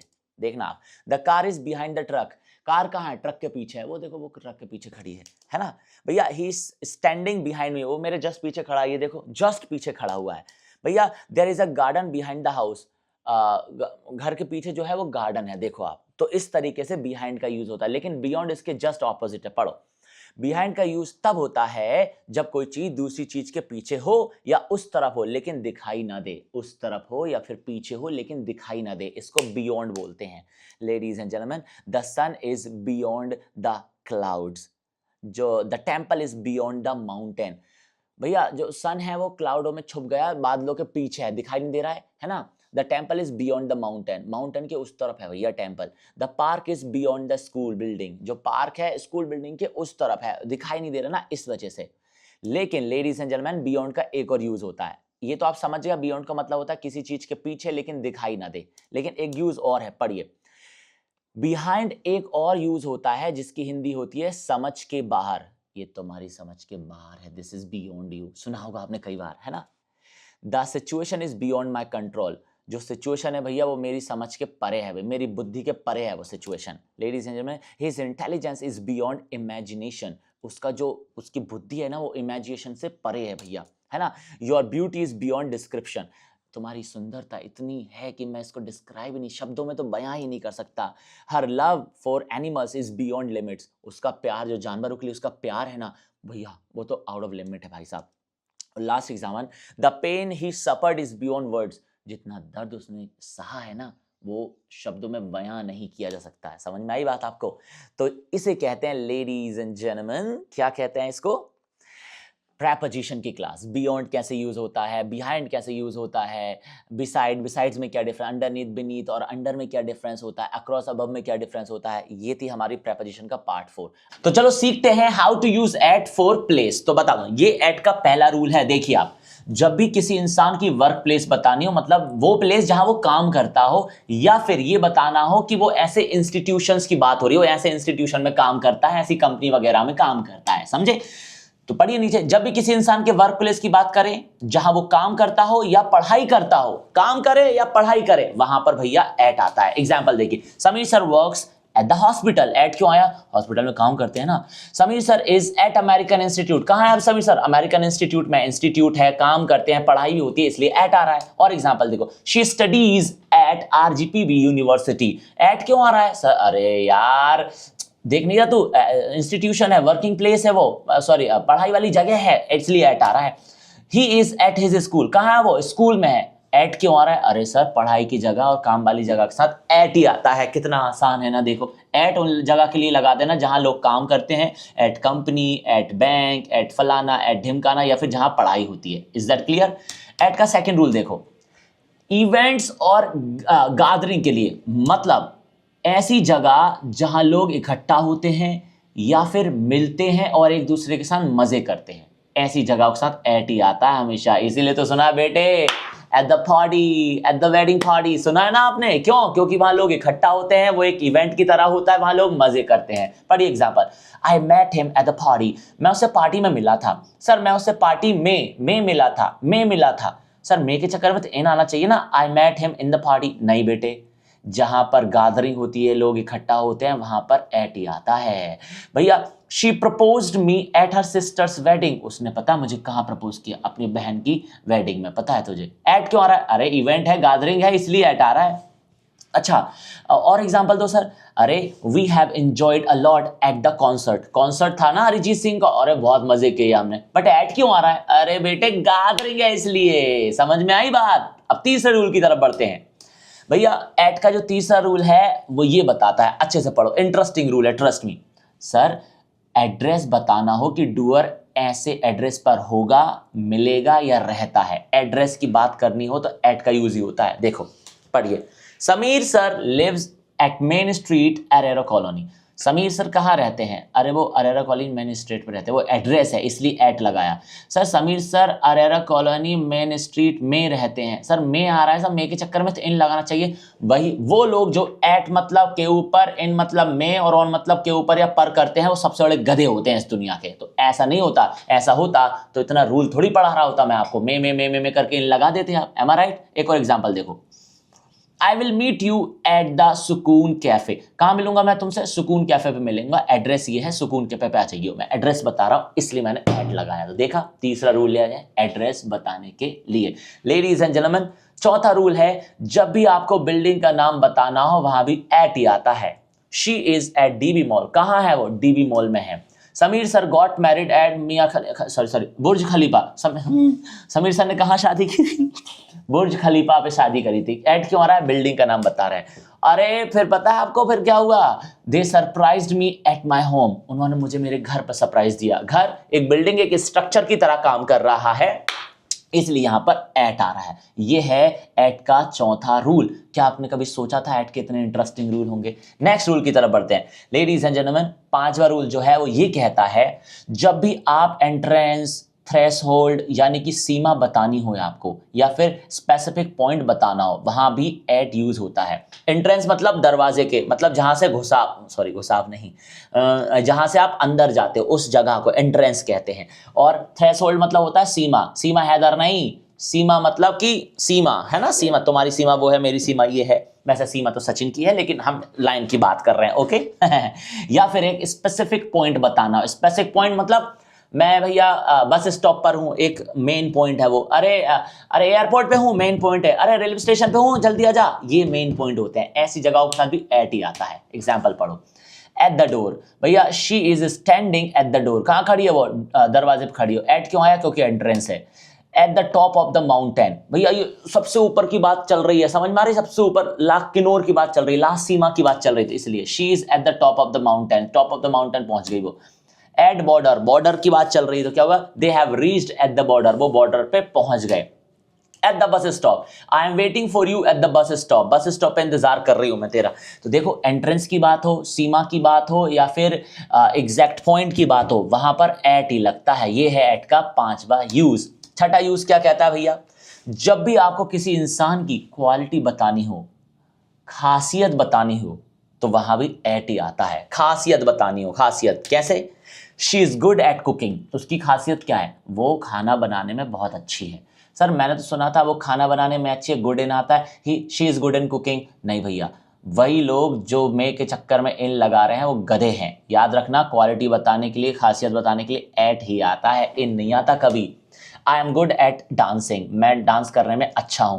दे आर गुड एट मैथ्स। वो मैथ्स में अच्छे हैं। I know you are not good at English. मैं जानता हूं आप इंग्लिश में अच्छे नहीं हो, इसलिए तो मेरी वीडियो देख रहे हो और इंप्रूव हो रहे हो। He is bad at communication, भाई वो बहुत गंदा कम्युनिकेशन है उसका, भाई सच बता रहा हूँ। Sameer sir is great at teaching, Sameer sir बहुत तगड़े हैं पढ़ाने में। तो यहाँ पर एट क्यों आ रहा है? तो सर जब भी किसी इंसान की खासियत बतानी हो, गुण बताने हो, वो बहुत तगड़ा है, उसकी क्वालिटी बतानी, तो एट ही आता है। अब एक कॉमेंट में आप बताइए कि आपकी गर्लफ्रेंड किस चीज़ में अच्छी है। She is good at that that dash, comment में बताना। लेडीज एंड जेंटलमैन, जो सातवां यूज है वो ये कहता है, सातवां यूज बहुत इंटरेस्टिंग है। एट का यूज टारगेट यानी कि लक्ष्य दिखाने के लिए यूज होता है कि आपका जो सामने जो इंसान है उसका लक्ष्य कहाँ है, लक्ष्य कहाँ है, लक्ष्य टारगेट कहाँ है। इसीलिए तो बोलते हैं she is smiling on me या एट मी। गधे जो होते हैं वो बोलते हैं she is smiling on me, लेकिन सही होगा she is smiling at me. क्यों? क्योंकि जब वो स्माइल दे रही है तो उसका लक्ष्य कौन है? आप हैं। लक्ष्य बताने के लिए, टारगेट बताने के लिए एट ही लगता है हमेशा। अच्छा, she is laughing on me या at me?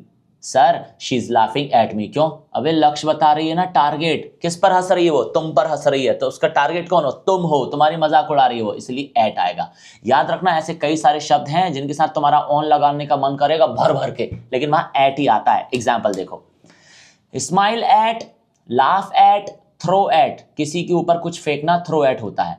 Shout at, look at, stare at, किसी को घूरना, पॉइंट एट, किसी की ओर इशारा करना, येल एट, किसी पर चीखना, एम एट, किसी की ओर एम करना, विंक एट, किसी को आंख मारना।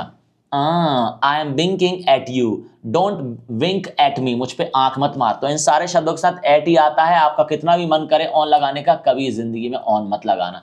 लेडीज एंड जेंटलमैन, एट का जो लास्ट रूल है जो कि जगह बताता है वो है बहुत तगड़ा, क्योंकि ये रूल है ही नहीं, ये एक्सेप्शन है। देखो, 8वां रूल कहता है जिन्हें हम कहते हैं एक्सेप्शंस, मतलब अपवाद, मतलब ऐसी चीजें जो रूल्स को फॉलो नहीं करती, अजीब होती है।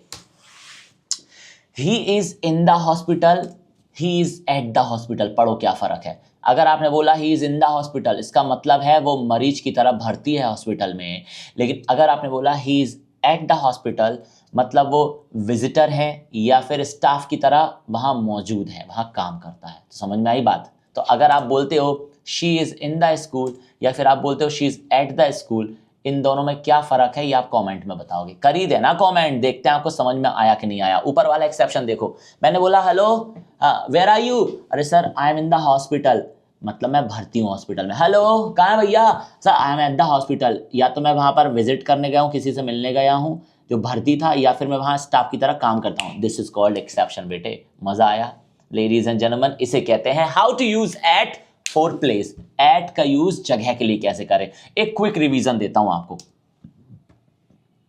चलो लेडीज एंड जेंटलमैन, पहला रूल है एट का वर्क प्लेस और इंस्टीट्यूशंस के नामों के साथ। दूसरा, इवेंट्स और गैदरिंग जहां होती है उन जगहों के साथ। तीसरा, एड्रेस बताना हो एड्रेस के साथ। चौथा, बिल्डिंग के नाम बताना हो उसके साथ। पांचवा, एंट्रेंस बताना हो, थ्रेशोल्ड सीमा बतानी हो, वहां एट आता है। छठा, क्वालिटी बतानी हो, गुण बताना हो किसी इंसान का। सातवां, टारगेट लक्ष्य बताने के लिए। और आठवां, जिन्हें हम कहते हैं एक्सेप्शंस। देखा? मजा आया? इसको कहते हैं how to use at for place. लेकिन सर एट तो टाइम भी बताता है। अभी खत्म नहीं हुई है वीडियो, अभी तो आपने सिर्फ एट से प्लेस बताना सीखी है। मजा आ रहा है ना आपको वीडियो में? फटाक से सब्सक्राइब कर लो और लाइक भी कर देना, मुझे अच्छा लगता है।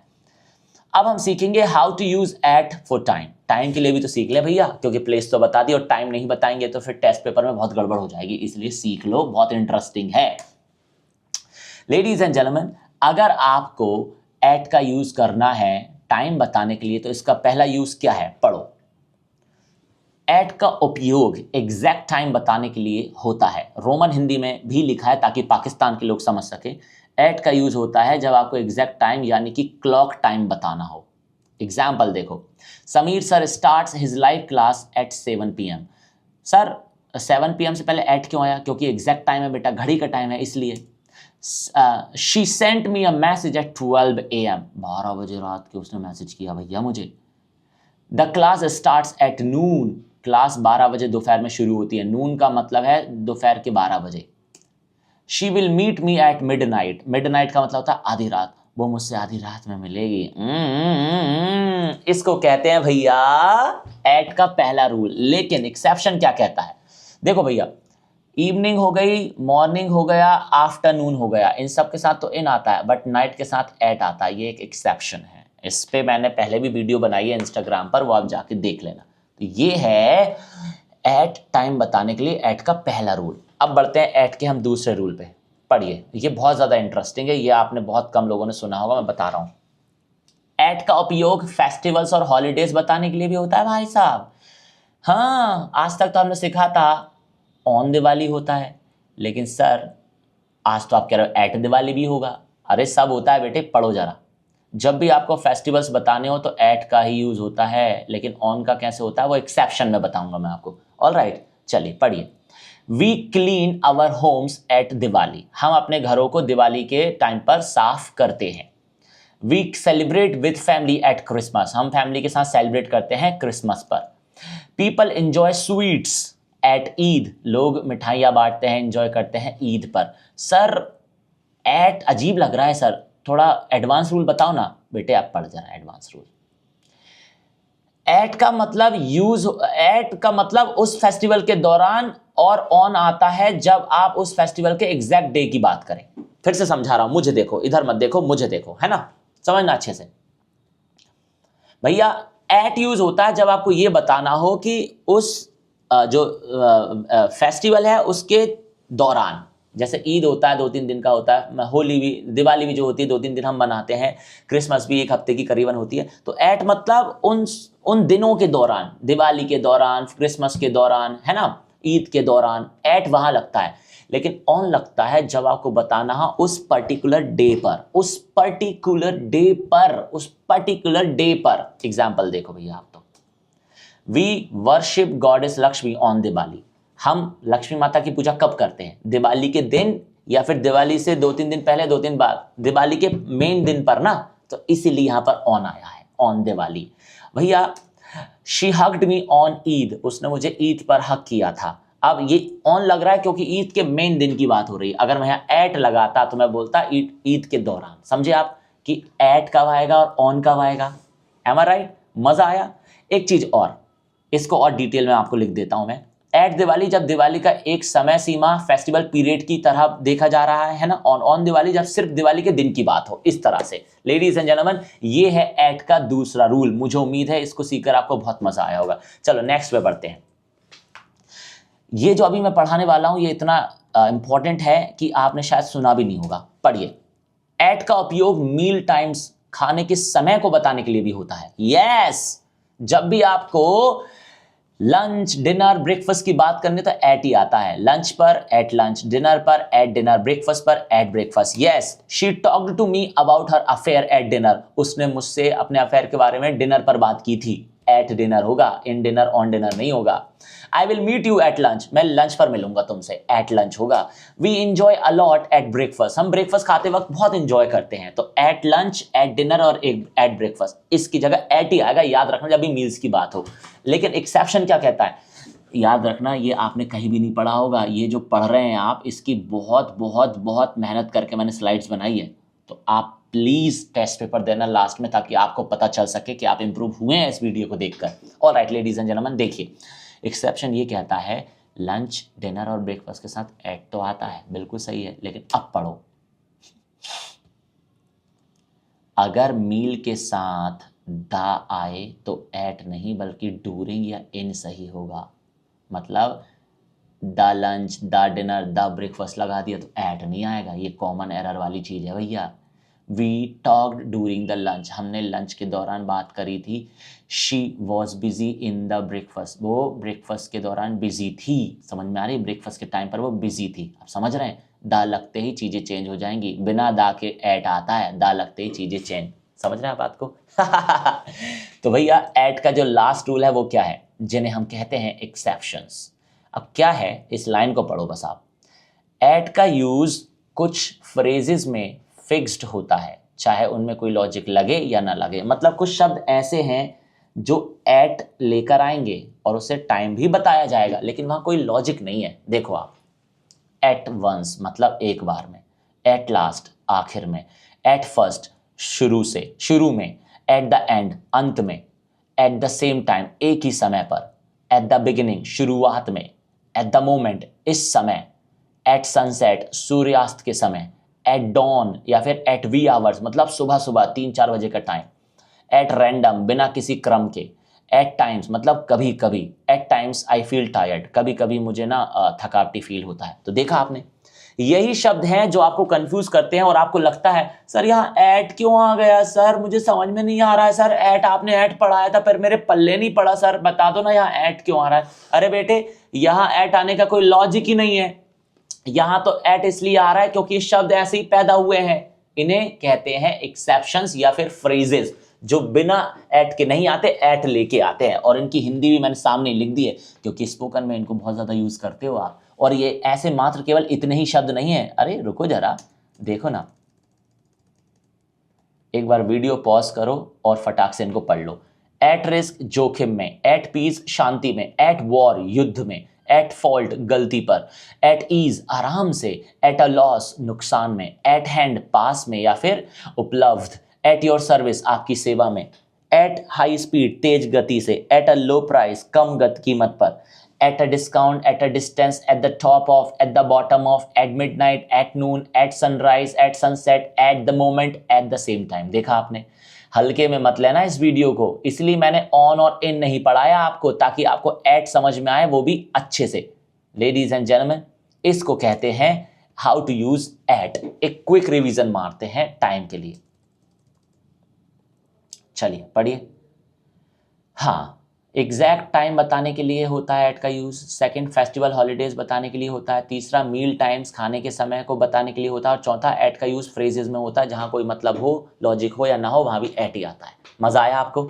इसको कहते हैं how to use at with time and place. अब सोचो आप, अगर मैं यहाँ पर ऑन और इन भी पढ़ा देता तो क्या आपको इतना अच्छे से ये चीज मिलती? नहीं मिलती, नॉट एट ऑल, कभी नहीं मिलती। ठीक है, how to use in for place. आज हम सीख लेते हैं इनको जगह के लिए पहले, फिर इनको हम टाइम के लिए सीखेंगे, पहले जगह के लिए सीख लेते हैं। तो लेडीज एंड जेंटलमैन, जो पहला रूल है वो क्या कहता है? सर, जब भी आप किसी भी नेचुरल प्लेसेस की बात करें या फिर किसी भी नेचुरल प्लेस की बात हो सेंटेंस में, तो वहां इन का यूज होता है। याद रखना, नेचुरल प्लेसेस। एग्जांपल देखो, ये आपके सामने जो प्लेसेस लिखी हैं सब की सब नेचुरल प्लेसेस है। Park natural place, garden natural place, forest natural place, जंगल natural place, river natural place, ocean natural place. तो जितनी भी प्लेसेस है नेचुरल है, इसीलिए इनके साथ इन आया है। Yes, in the park, in the garden, in the forest, in the jungle, in the river, in the ocean. तो इसीलिए चूंकि नेचुरल प्लेसेस है, इन लेके आएंगे अपने साथ। बस खत्म पहला रूल। सेकंड रूल क्या कहता है? भाई साहब, जब भी आप किसी भी बंद जगह की बात करें या फिर ऐसी जगह की बात करें जो अलग से नहीं बनाई जा सकती, याद रखना पहला रूल, या तो वो जगह जो बंद है, जो घिरी हुई है। सेकंड, वो जगह जो अलग से नहीं बनाई जा सकती, उन जगहों के साथ इन ही आएगा हमेशा। याद रखना ये बात, ओके? जैसे देखिए, आपके सामने लिखा है होम।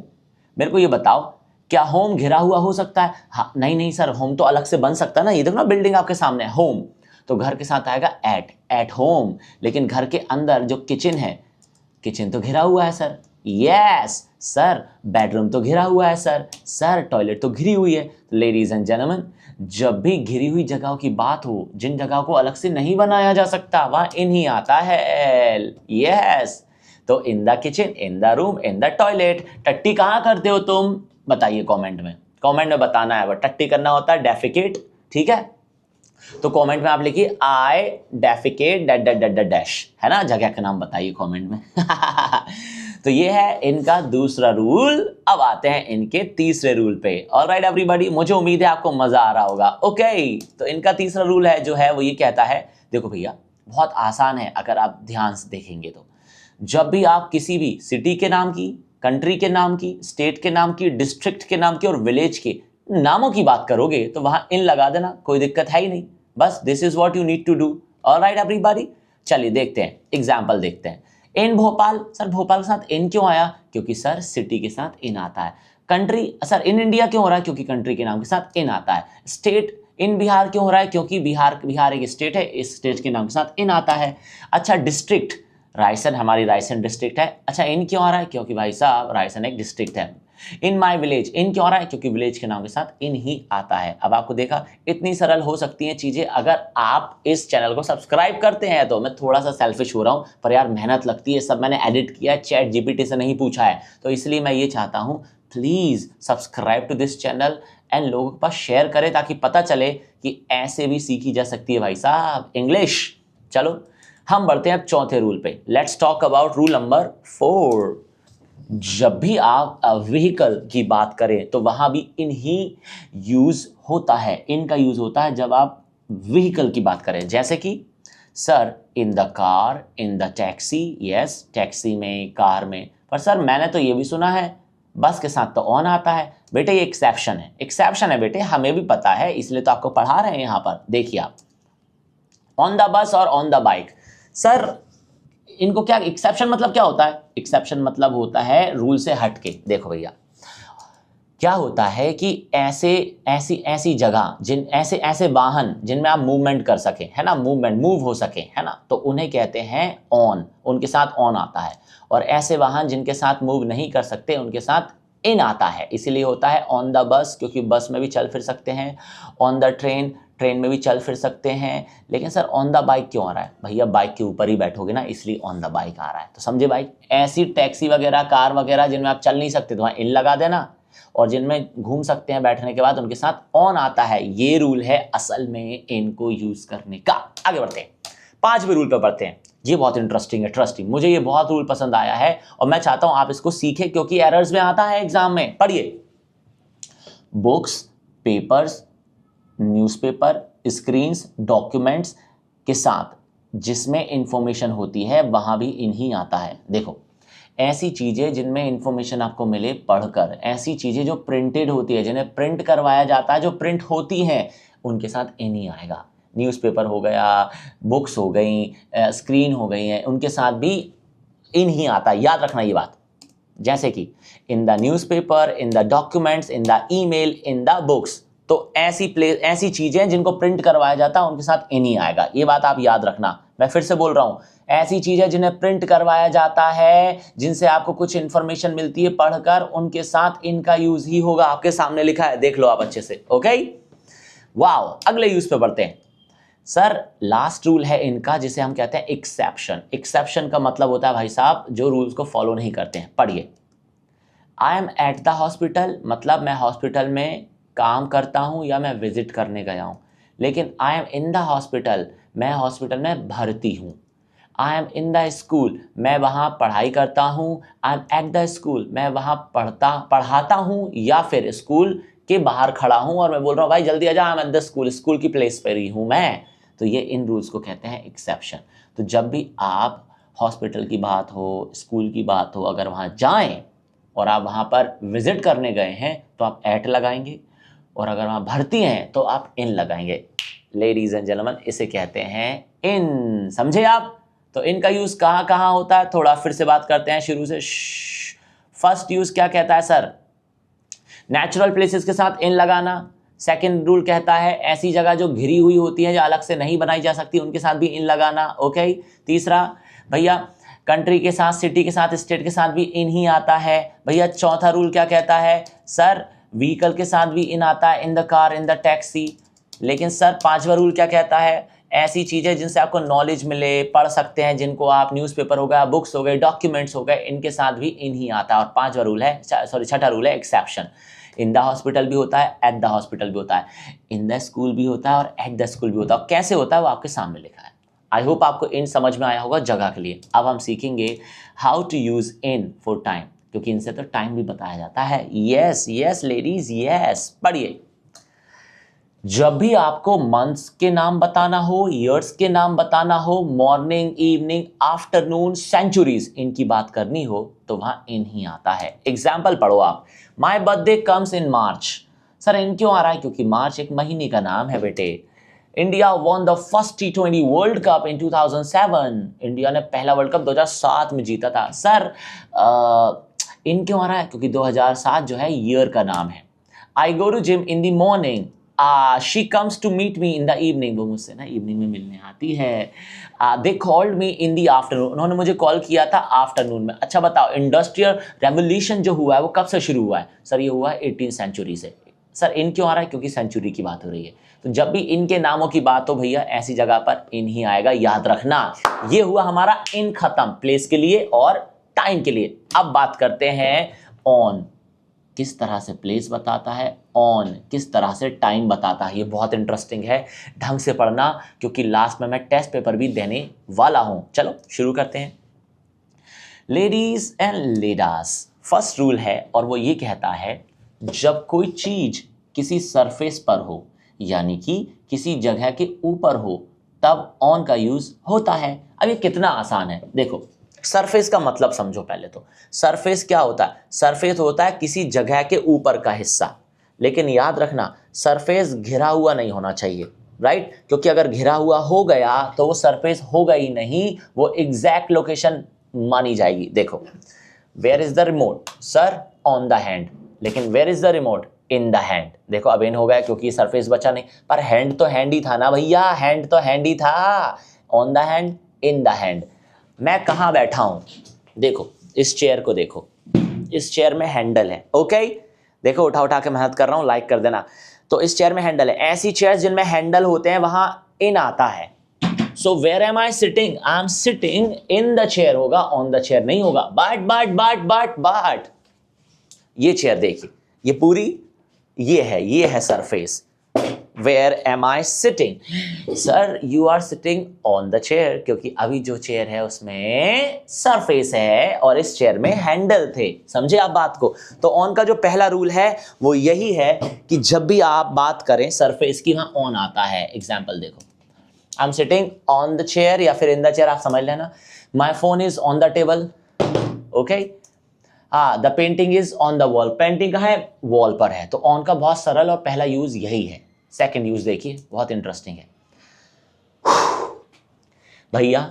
ऑन का यूज स्पेसिफिक रोड्स के नाम बताने में, स्ट्रीट्स के नाम बताने में और एवेन्यूज के नाम बताने के लिए भी यूज होते हैं। एवेन्यूज मतलब कि एक चौड़ी सी सड़क जिसके आसपास पेड़ हो या बिल्डिंग्स हो, उस सड़क को ही एवेन्यू कहते हैं। चलो एग्जाम्पल देखो, she lives on MG road. On क्यों आया? क्योंकि रोड के बारे में बात हो रही है। I saw an accident on the highway. On क्यों आया? क्योंकि हाईवे की बात हो रही है। There is a concert on the park avenue.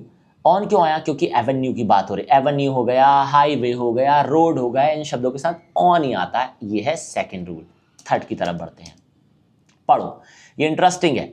On का यूज इलेक्ट्रॉनिक डिवाइसेस के साथ भी होता है। यस, एग्जाम्पल देखिए, I saw you on TV, मैंने आपको टीवी पर देखा था। She is on the phone, भाई अरे वो फोन पर है, बात कर ले उससे भाई। I heard the news on the radio, मैंने रेडियो पे न्यूज सुनी थी भाई। तो on the radio, on the TV, on the phone, ऐसे करके होता है। ऑन का जो फोर्थ रूल है वो क्या कहता है?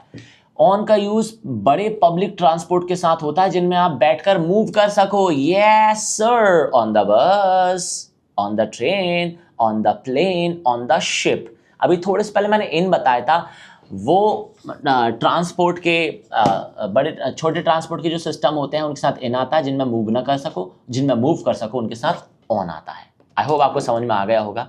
अब हम ऑन का यूज करेंगे टाइम के लिए। अभी तक हम कर रहे थे प्लेस के लिए, एक बार छोटा सा रिवीजन कर लेते हैं। फोर्थ रूल है ट्रांसपोर्ट के सिस्टम के साथ, थर्ड रूल है इलेक्ट्रॉनिक्स आइटम्स के साथ, सेकंड रूल है स्पेसिफिक रोड्स के नाम बताना हो, और फर्स्ट रूल था सरफेस के साथ। ये था हमारा ऑन। अब ऑन का यूज टाइम के लिए सीखते हैं लेडीज एंड जेंटलमैन। तो रूल नंबर फर्स्ट है कि जब भी आपको किसी भी दिन का नाम, डेट का नाम, स्पेशल दिन का नाम, फेस्टिवल का नाम बताना हो तो वहां ऑन का यूज ही होता है। एग्जाम्पल देखिए, she paid the fee on Monday. On क्यों आ रहा है? दिन का नाम है। I celebrate my birthday on 5th मार्च। मैं अपना बर्थडे 5th मार्च को मनाता हूँ। भैया मेरा बर्थडे आ रहा है अगले महीने, याद रखना, ओके? मुझे विश जरूर कर देना, 5th मार्च को है। ऑन क्यों आ रहा है? क्योंकि डेट है ना सर। सर डेट के बाद तो मंथ भी आ रहा है। अरे उल्लू के पट्टे, क्या मंथ डायरेक्ट आ रहा है? नहीं, जब मंथ डायरेक्ट आएगा तो इन लगाया जाएगा, लेकिन मंथ से पहले डेट आ गई तो डेट के अनुसार ऑन लगाया जाएगा। Boys and girls go to OYO on Valentine Day. लड़के लड़कियां ओयो जाते हैं पूजा करने के लिए, वैलेंटाइन डे के दिन। सर ऑन क्यों आया? क्योंकि वैलेंटाइन स्पेशल डे है ना बेटे। We worship goddess Lakshmi on Diwali. हम माँ लक्ष्मी की पूजा करते हैं दिवाली के दिन। दिवाली एक फेस्टिवल है, इसीलिए ऑन वहां पर यूज हुआ। चलिए अब रूल नंबर 2, एक्सेप्शनल रूल है भैया ऑन का। पढ़ो, अमेरिकन इंग्लिश में होता है ऑन द वीकेंड और ब्रिटिश इंग्लिश में होता है एट द वीकेंड। एग्जाम्पल देखिए, यार मैं I will go there on the weekend, मैं वहां वीकेंड में जाऊंगा। I'll go there at the weekend. मैं हाँ वीकेंड में जाऊंगा. क्यों सर एट क्यों आया सर? अरे नलायक, ब्रिटिश इंग्लिश में एट होता है और अमेरिकन में ऑन होता है. अब ये सब चीज़ आपको तभी पता चल सकती है जब आप इस चैनल को फॉलो करेंगे. और अभी पार्ट 3 बचा है. पार्ट 3 इतना इंटरेस्टिंग होने वाला है लेडीज एंड जेंटलमैन कि आपको मजा आ जाएगा. आप सुनो.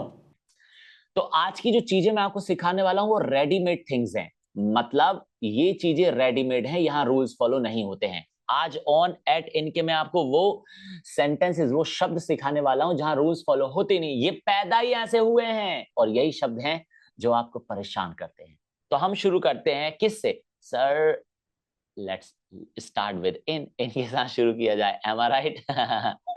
ओके, तो इन सेंटेंसेस को कहते हैं common phrases. Okay, common phrases कहते हैं. यस सर, इन्हीं की तो जरूरत है हमें. चलिए पढ़ते हैं फिर. पहला शब्द क्या है सर? पहला शब्द है इन एजेस. इन एजेस, इसकी हिंदी होती है बहुत समय से. अरे मैंने उसे बहुत समय से नहीं देखा यार. I have not seen him in ages, या फिर फॉर एजेस ऐसा भी होता है. तो इन एजेस मतलब बहुत समय से. अरे बहुत समय से पार्टी नहीं करी यार, तो इन एजेस आता है. इन एजेस.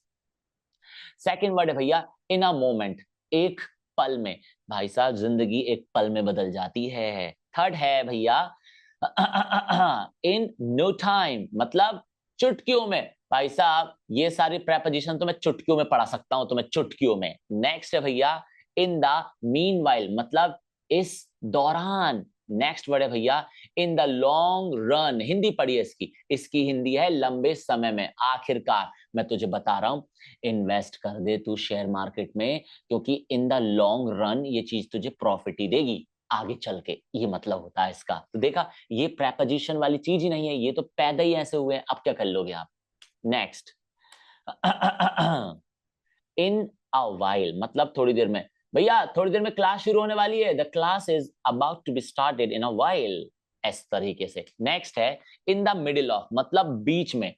बीच में थोड़ा सा प्रॉब्लम आ गई थी मुझे, क्लास के बीच में थोड़ी सी प्रॉब्लम आ गई थी. नेक्स्ट है इन द कॉर्नर, मतलब कोने में. नेक्स्ट है इन फ्रंट ऑफ, मतलब के सामने. नेक्स्ट है इन a minute, in a second और इन द पास्ट. और आप यकीन मानिए इन शब्दों को प्रेपोजिशन से नहीं सीखा जाता. यहां पर इन जो है हमने नहीं लगाई, ये तो कॉमन फ्रेजेस हैं जो ऐसे ही आते हैं भाई साहब. कोई ऑप्शन ही नहीं है आपके पास, आपको इनको सीखना ही पड़ेगा. एक और स्लाइड है इनकी, अभी फिर ऐड पे आएंगे हम. इन डेंजर, मतलब खतरे में. भाई साहब तुम खतरे में हो, यू आर इन डेंजर, सुना होगा आपने कई बार. नेक्स्ट इन फैक्ट, मतलब वास्तव में. यार इनफैक्ट मैंने उससे कहा था, तुम यकीन मानो वास्तव में मैंने उसको ये चीज बताई थी. In fact I told him. समझे कुछ? इन केस, अगर ऐसा हो तो देखो, छाता रख लो, अगर बारिश बारिश हुई तो क्या होगा. In case it rains take the umbrella. Okay, इस तरह से. नेक्स्ट इन अ हरी, जल्दी में. यहां ना तो आप इन हटा सकते हैं ना आ हटा सकते हैं, वरना आप में थप्पड़ पड़ जाएगा ऑनलाइन. इन अ हरी मतलब होता है जल्दी में. अब आप कमेंट में एक एग्जांपल लिखा लिए, मैं जल्दी में निकला था वहां से, ये आप कमेंट में बताएंगे. ओके. इन लव विद, मतलब प्यार में. I am in love with you. जो भी इस वीडियो को देख रहा है ये उसके लिए है. आई am in love with you. आप भी कमेंट में बता सकते हैं अगर आपको मुझसे प्यार है तो sir I am in love with you. Okay. Next है इन ट्रबल, मतलब मुसीबत में. पास्ट में नहीं, इसका मतलब है मुसीबत में. गलती हिंदी से, हिंदी में गलती होगी, लेकिन इस तरफ मैंने लिखा है मुसीबत में. इन पेन, दर्द में. इन शेप, अच्छी सेहत में. अब वो तुम अच्छी सेहत में. बिल्कुल, you are in shape now. अब तुम अच्छे लग रहे, अब अच्छी सेहत लग रही है तुम्हारी. इन एडवांस, मतलब पहले से. इन चार्ज ऑफ, मतलब जिम्मेदार होना. You are in charge of American institute. आप अमेरिकन इंस्टीट्यूट के जिम्मेदार व्यक्ति हैं. इन फेवर ऑफ, मतलब पक्ष में होना. आई am in favour of yours. भैया मैं तो आपके पक्ष में हूं यार. नेक्स्ट है भैया जी इन टच विद, मतलब संपर्क में. I am in touch with Modi ji. मैं मोदी जी के संपर्क में हूं. इन कंक्लूजन, मतलब अंत में. और सबसे लास्ट है इन अदर वर्ड्स, मतलब दूसरे शब्दों में. देखो, दूसरे शब्दों में मैं कहूं तो आप गलत कर रहे हो. In other words you doing wrong. इस तरीके से सेंटेंसेस बनते हैं. तो ये थे कुछ फ्रेजेस जो इनके ऊपर है लेडीज एंड जेंटलमैन. अब लेट्स स्टार्ट विद ऑन. अब शुरू करते हैं ऑन के साथ, क्योंकि ये प्रेपोजिशन तो है नहीं, तो रेडीमेड फ्रेजेस मैं आपको पढ़ा रहा हूं. यही चीजें हैं जो आपको प्रॉब्लम क्रिएट करती हैं. ओके चलो. पहला शब्द है ऑन द वे, मतलब रास्ते में. सेकंड है ऑन द लेफ्ट या ऑन द राइट, बाईं तरफ दाईं तरफ, ऑन द लेफ्ट, है ना. तो ऑन लगता ही है, यहां पर आप हटा नहीं सकते इस ऑन को। नेक्स्ट है ऑन द टॉप ऑफ, मतलब सबसे ऊपर। नेक्स्ट है ऑन द बॉटम ऑफ, मतलब सबसे नीचे। ऑन द जर्नी, मतलब यात्रा पर। ऑन द इंटरनेट, मतलब इंटरनेट पर। On the social media, social media पर। ऑन यूट्यूब, यूट्यूब पर। ऑन फेसबुक, फेसबुक पर। इंस्टाग्राम, इंस्टाग्राम पर। ऑन द वेबसाइट, वेबसाइट पर। याद रखना, जितनी भी जो हमारी मैकेनिकल चीजें होती है, लैपटॉप वगैरह होते हैं, इन पर या फिर यूट्यूब, फेसबुक, इन पर तो ऑन ही आता है। वहां पर on phone, on laptop, on screen, on YouTube, on Facebook, ऐसे यूज होता है ऑन का। ऑन के लिए एक और स्लाइड है। ऑन पर्पस, मतलब जानबूझकर। तुमने ये जानबूझकर किया है ना, जानबूझकर तुमने डिसलाइक करी ना इस वीडियो को। You dislike this video on purpose, है ना, गलत बात है, लाइक कर दो फटाक से। ऑन फायर, मतलब जल रहा है। The house is on fire, भैया हाउस जो है वो जल रहा है। यू आर ऑन फायर, तुम्हारी जल रही है। ऑन सेल, मतलब बिक्री पर या फिर डिस्काउंट पर। भैया समीर सर का जो कोर्स है वो सेल पर है, Sameer sir course is on sale, इस तरह से। ऑन ड्यूटी, मतलब काम पर या फिर ड्यूटी पर। ऑन स्ट्राइक, मतलब हड़ताल पर। ऑन हॉलिडे, छुट्टी पर। ऑन टाइम, समय पर। ऑन डिमांड, मांग पर। ऑन द लिस्ट, लिस्ट में। ऑन एज, बेचैन या फिर चिंतित। यार ही इज ऑन एज, मतलब वो चिंतित है यार थोड़ा सा। तो इस तरीके से सीखे जाते हैं ऑन वाले सेंटेंसेस। आपको मजा आया होगा, मुझे पूरा यकीन है। अब शुरू करते हैं last but not the least. ये लास्ट में आ रहा है क्योंकि सबसे इंपॉर्टेंट है, याद रखना इस बात को। एट का रेडीमेड सेंटेंसेस की बात करते हैं। Okay, common phrases. फर्स्ट है एट वंस, मतलब एक बार में। एक बार में आ जा तू इधर। एट लास्ट, आखिर में। ओके। देखो आखिर में होना वही है जो तुम चाहोगे, है ना, जो भगवान चाहेगा। मेरे सामने एक पापी इंसान खड़ी है और जो मुझे परेशान कर रही है ताकि मेरी हंसी निकले। पता है, आप डिस्ट्रैक्टेड चीजें बहुत हैं दोस्तों इस दुनिया में, लेकिन अगर आपको जिंदगी में कुछ हासिल करना है तो जो पानी से नहाता है वो लिबास बदलता है, जो पसीने से नहाता है वो इतिहास इतिहास बदलता है। ताली हो जाए। एट फर्स्ट, शुरू में। एट द एंड, मतलब अंत में। एट द सेम टाइम, मतलब एक ही समय पर। एट द बिगिनिंग, मतलब शुरुआत में। एट द मोमेंट, मतलब इस समय। एट सनसेट, मतलब सूर्यास्त के समय। एट डॉन या फिर एट वी आवर्स, मतलब सुबह सुबह। सुबह सुबह मैं टट्टी करता हूं, I defecate at wee hours. Okay. At random, मतलब बिना किसी क्रम के। और एट टाइम्स, मतलब कभी कभी। At times I feel tired, कभी कभी तो मुझे ऐसा लगता है बहुत थकावटी लगता है भाई साहब। एट की 3 स्लाइड्स हैं। नेक्स्ट स्लाइड, एट रिस्क, मतलब जोखिम में। एट पीस, मतलब शांति में। एट वॉर, युद्ध में। एट फॉल्ट, गलती पर। एट ईज, आराम से। एट अ लॉस, नुकसान में। एट योर सर्विस, आपकी सर्विस पर। एट हाई स्पीड, तेज गति से। एट अ लो प्राइस, मतलब कम कीमत पर। नेक्स्ट, एट अ डिस्काउंट, मतलब छूट पर। एट अ डिस्टेंस, मतलब दूरी पर। एट द टॉप ऑफ, मतलब टॉप पर। एट द बॉटम ऑफ, मतलब के नीचे। एट मिडनाइट, मतलब आधी रात को। एट नून, मतलब दोपहर 12 बजे। एट द मोमेंट, मतलब अभी के लिए। एट द सेम टाइम, उसी समय। लेडीज एंड जेंटलमैन, ये था ऑन, एट और इनके फ्रेजेस वाली क्लास। अगर आपको ये क्लास नहीं आई तो याद रखना, आप ऑन, एट इनके कितने भी रूल सीख लो, आपको फंसा देंगे सेंटेंसेस। अब मैं आपको एक शानदार टेस्ट पेपर देने वाला हूं एज ऑलवेज, जिसमें बहुत सारे सेंटेंसेस हैं जिनकी इंग्लिश आपको बनानी है। कहां पर? अपने नोटबुक में, और उसको मुझे शेयर करना है व्हाट्सएप पर।